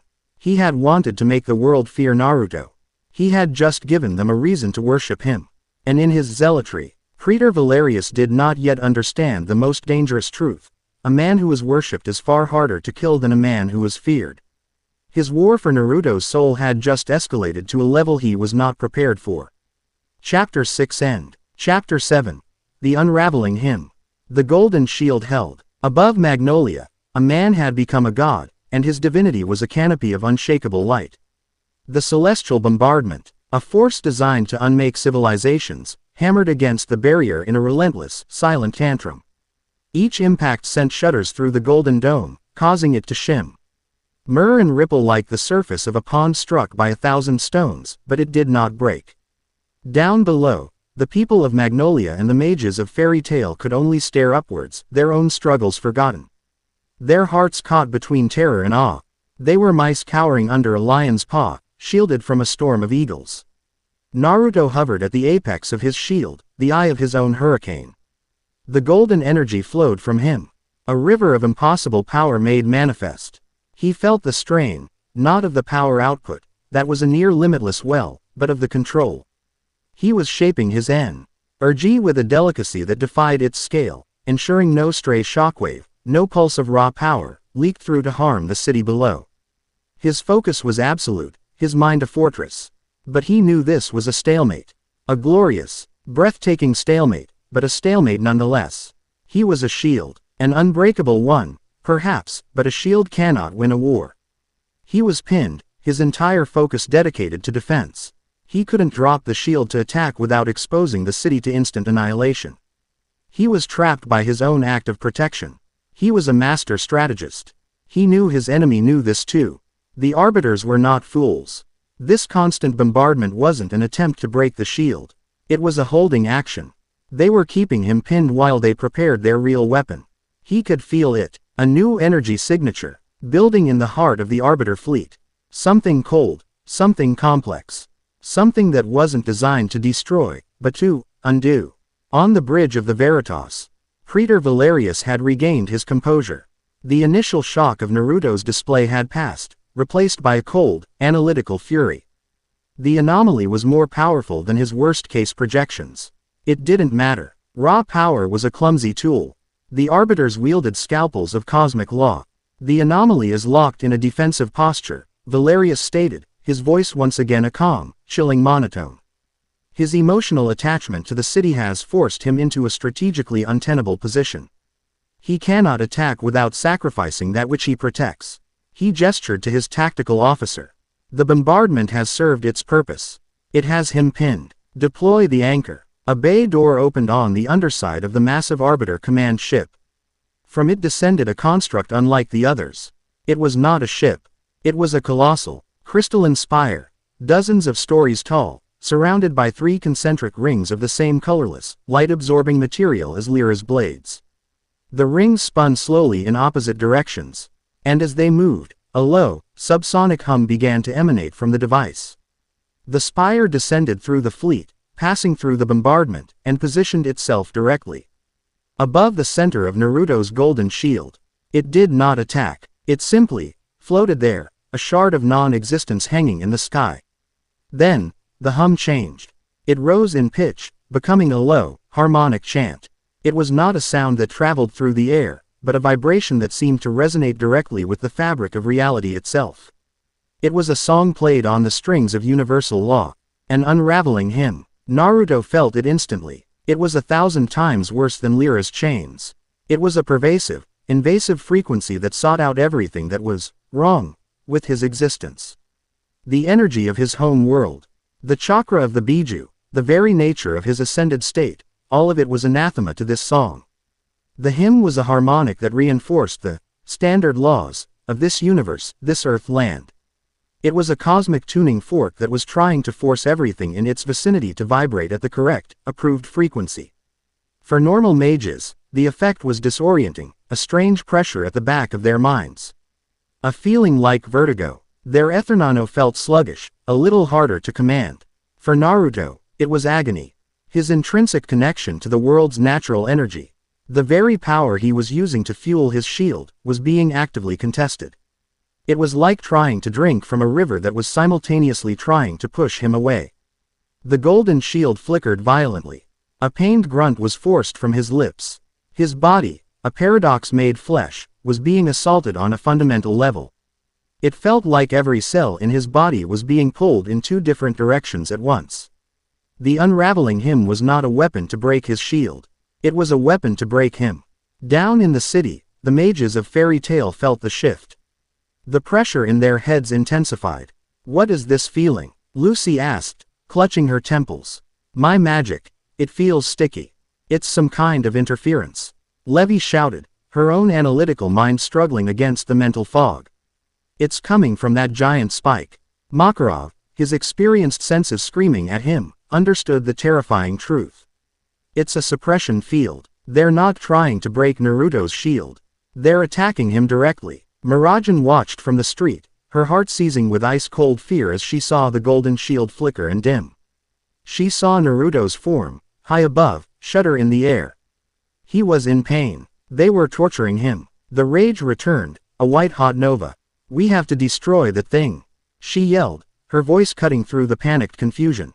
Her words galvanized the guild.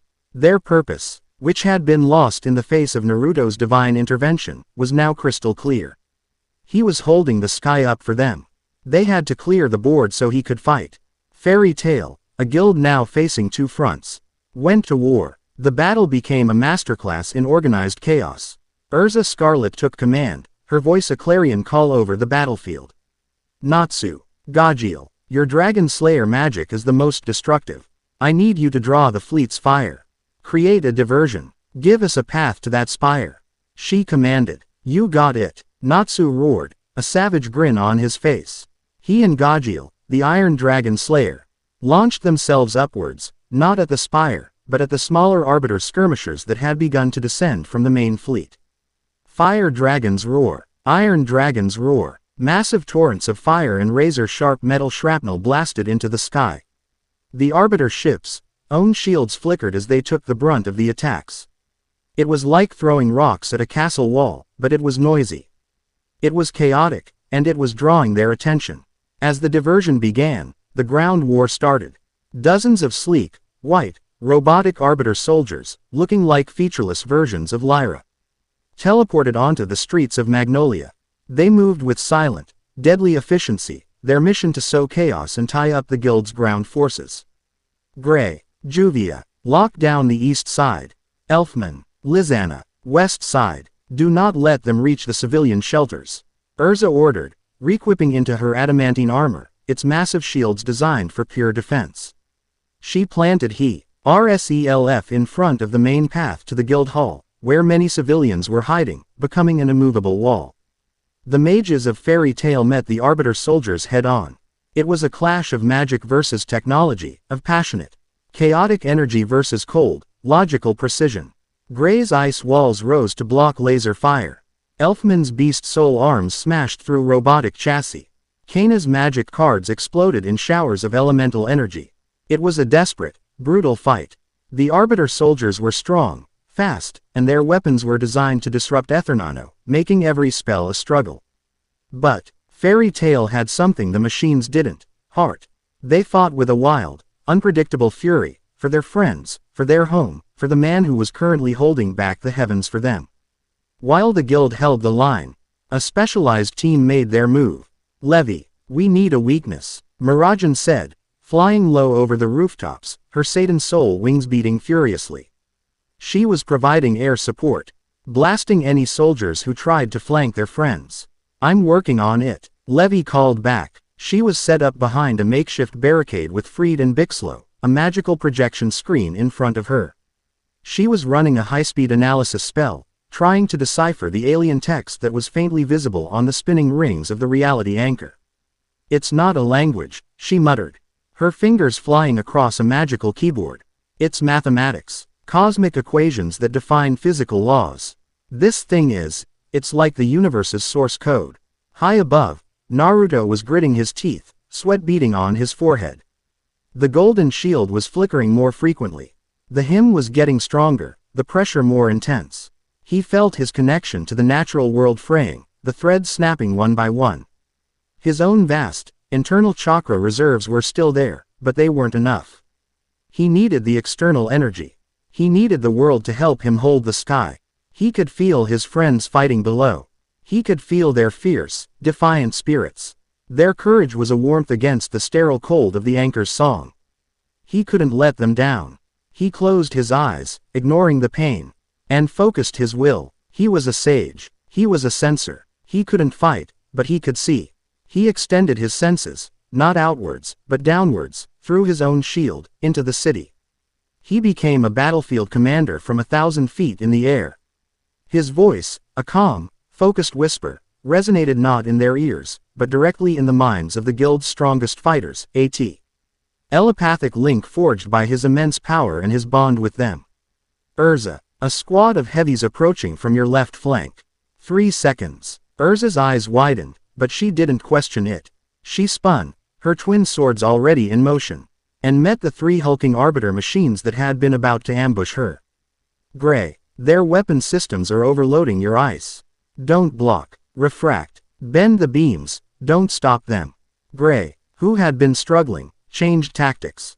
Instead of a flat wall, he created a complex prism of ice. The next laser blast hit it and was sent careening back into the Arbiter ranks. A savage grin split his face. Natsu. Their shields are weakest at the emission point of their own weapons. Hit them when they fire. Natsu, who had been blasting away indiscriminately, suddenly focused. The next time a skirmisher fired its laser, he met the beam with his own fire dragon's roar. The resulting explosion rocked the smaller ship, causing it to list. He was coordinating them. He was their eye in the sky.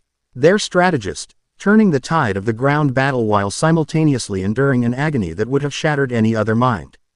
I've got it, Levy screamed in triumph. The equations, they're not perfect. There's a recursive loop, a feedback system that channels ambient energy back into the spire to power it. But if you overload it with a massive, chaotic burst of raw energy right as the rings align, you could create a feedback surge that would shatter the core crystal. When do the rings align? Mirajane asked, diving low to hear her. Every 45 seconds. The next alignment is in 10. There was only one problem. The spire was 1,000 feet in the air, defended by a screen of skirmisher ships, and directly in the path of the fleet's main bombardment. Getting a shot through was impossible. I can make a path. Natsu's voice yelled from above. We'll help. Gajiel added. It won't be enough, Urza said grimly, dispatching another robot. Their defenses are too strong. Naruto heard them. He heard Levy's discovery, saw their plan. He knew what he had to do. It would be risky. It would be agonizing. But it was their only shot. Listen to me, his voice echoed in all their minds. Strained but resolute. I'm going to open a hole. The guild members froze. Naruto. No. If you drop the shield, the bombardment. Lucy cried out. Not the whole shield. Just a tunnel. A path. Straight to the anchor. I can only hold it for 3 seconds. You have one shot. Natsu. Your power is the most explosive. You're the tip of the spear. But it won't be enough. You all need to hit it at once. Combine your strongest attacks. Aim for the top of the spire, right where the rings meet. A desperate, insane, typically fairy tale plan was born in an instant. Get ready, Naruto's voice commanded. On my mark. Natsu flew to the very center of the city, hovering directly below the reality anchor. His body began to glow, his flames turning a brilliant, sun-like gold. He was gathering every ounce of magic he had, pouring it into a single, ultimate attack. He was entering his lightning fire dragon mode. Gray and Juvia stood back to back, their hands glowing. Urza pointed 100 swords at the sky. Gajiel gathered metal from the surrounding destruction, forming a massive iron spear. Laxus, who had been fighting on the other side of town, appeared in a blur of lightning, his face grim. Everyone, all across the city, aimed their magic at the sky. 5 seconds. Naruto's voice strained. 4. He focused his will, a pinpoint of unimaginable pressure on one section of his shield. 3. The bombardment from the Arbiter fleet intensified, as if they sensed what he was about to do. 2. 1. Now, for a single, terrifying moment, a perfect, circular hole opened in the center of the golden canopy. A torrent of white energy beams from the fleet poured through, converging on the spot where Natsu was. But he was no longer there. In that split second, a rainbow of magical energy had shot upwards from all over the city, a dozen of Fairy Tail's strongest attacks converging into a single, massive beam of unimaginable power. Natsu, at the head of it all, had unleashed his lightning fire dragon's roar, his own attack acting as an engine for the combined spell. The combined attack, a glorious, chaotic spear of pure Fairy Tail spirit, shot through the hole in the shield. It traveled the 1,000-foot tunnel Naruto had created in the blink of an eye. The timing was perfect. The rings of the reality anchor aligned. The beam of multicolored magic slammed into the apex of the spire. For a moment, there was silence. The unraveling hymn stopped. Then, a crack appeared on the central crystal. It spider-webbed outwards. The recursive loop Levy had identified, overloaded with a type of chaotic emotional magic it was never designed to handle, reversed. The anchor began to consume itself. A high-pitched scream tore through the sky, and the reality anchor exploded. Not in a ball of fire, but in a catastrophic implosion of fractured reality, a silent, violent collapse of physical law. High above, the pressure on Naruto vanished. The agonizing hymn was gone. Sweet, blessed relief washed over him. But he had no time to recover. The hole in his shield was still open. With a defiant roar that was heard across the entire city, he poured his power back into the gap, sealing the shield once more, just as a new volley from the fleet hammered down upon it. They had done it. They had destroyed the anchor. On the Veritas, alarms blared. The tactical screen flashed with a single, damning word. Anchor status, destroyed. Praetor Valerius stared, his knuckles white where he gripped the command console. His perfect, elegant weapon, a masterpiece of cosmic engineering, had been destroyed by a coordinated blast of chaotic, unpredictable, emotional energy. It was illogical. It was impossible. It was vulgar. His cold fury finally boiled over. The pretense of a clean, surgical operation was gone. All ships, he commanded, his voice shaking with a rage that was almost human. Cease the bombardment. Reroute all power to primary offensive cannons. Target the anomaly directly. I do not want him contained. I do not want him corrected. He pointed a trembling finger at the golden figure on the viewscreen. I want him erased. Chapter 7 End.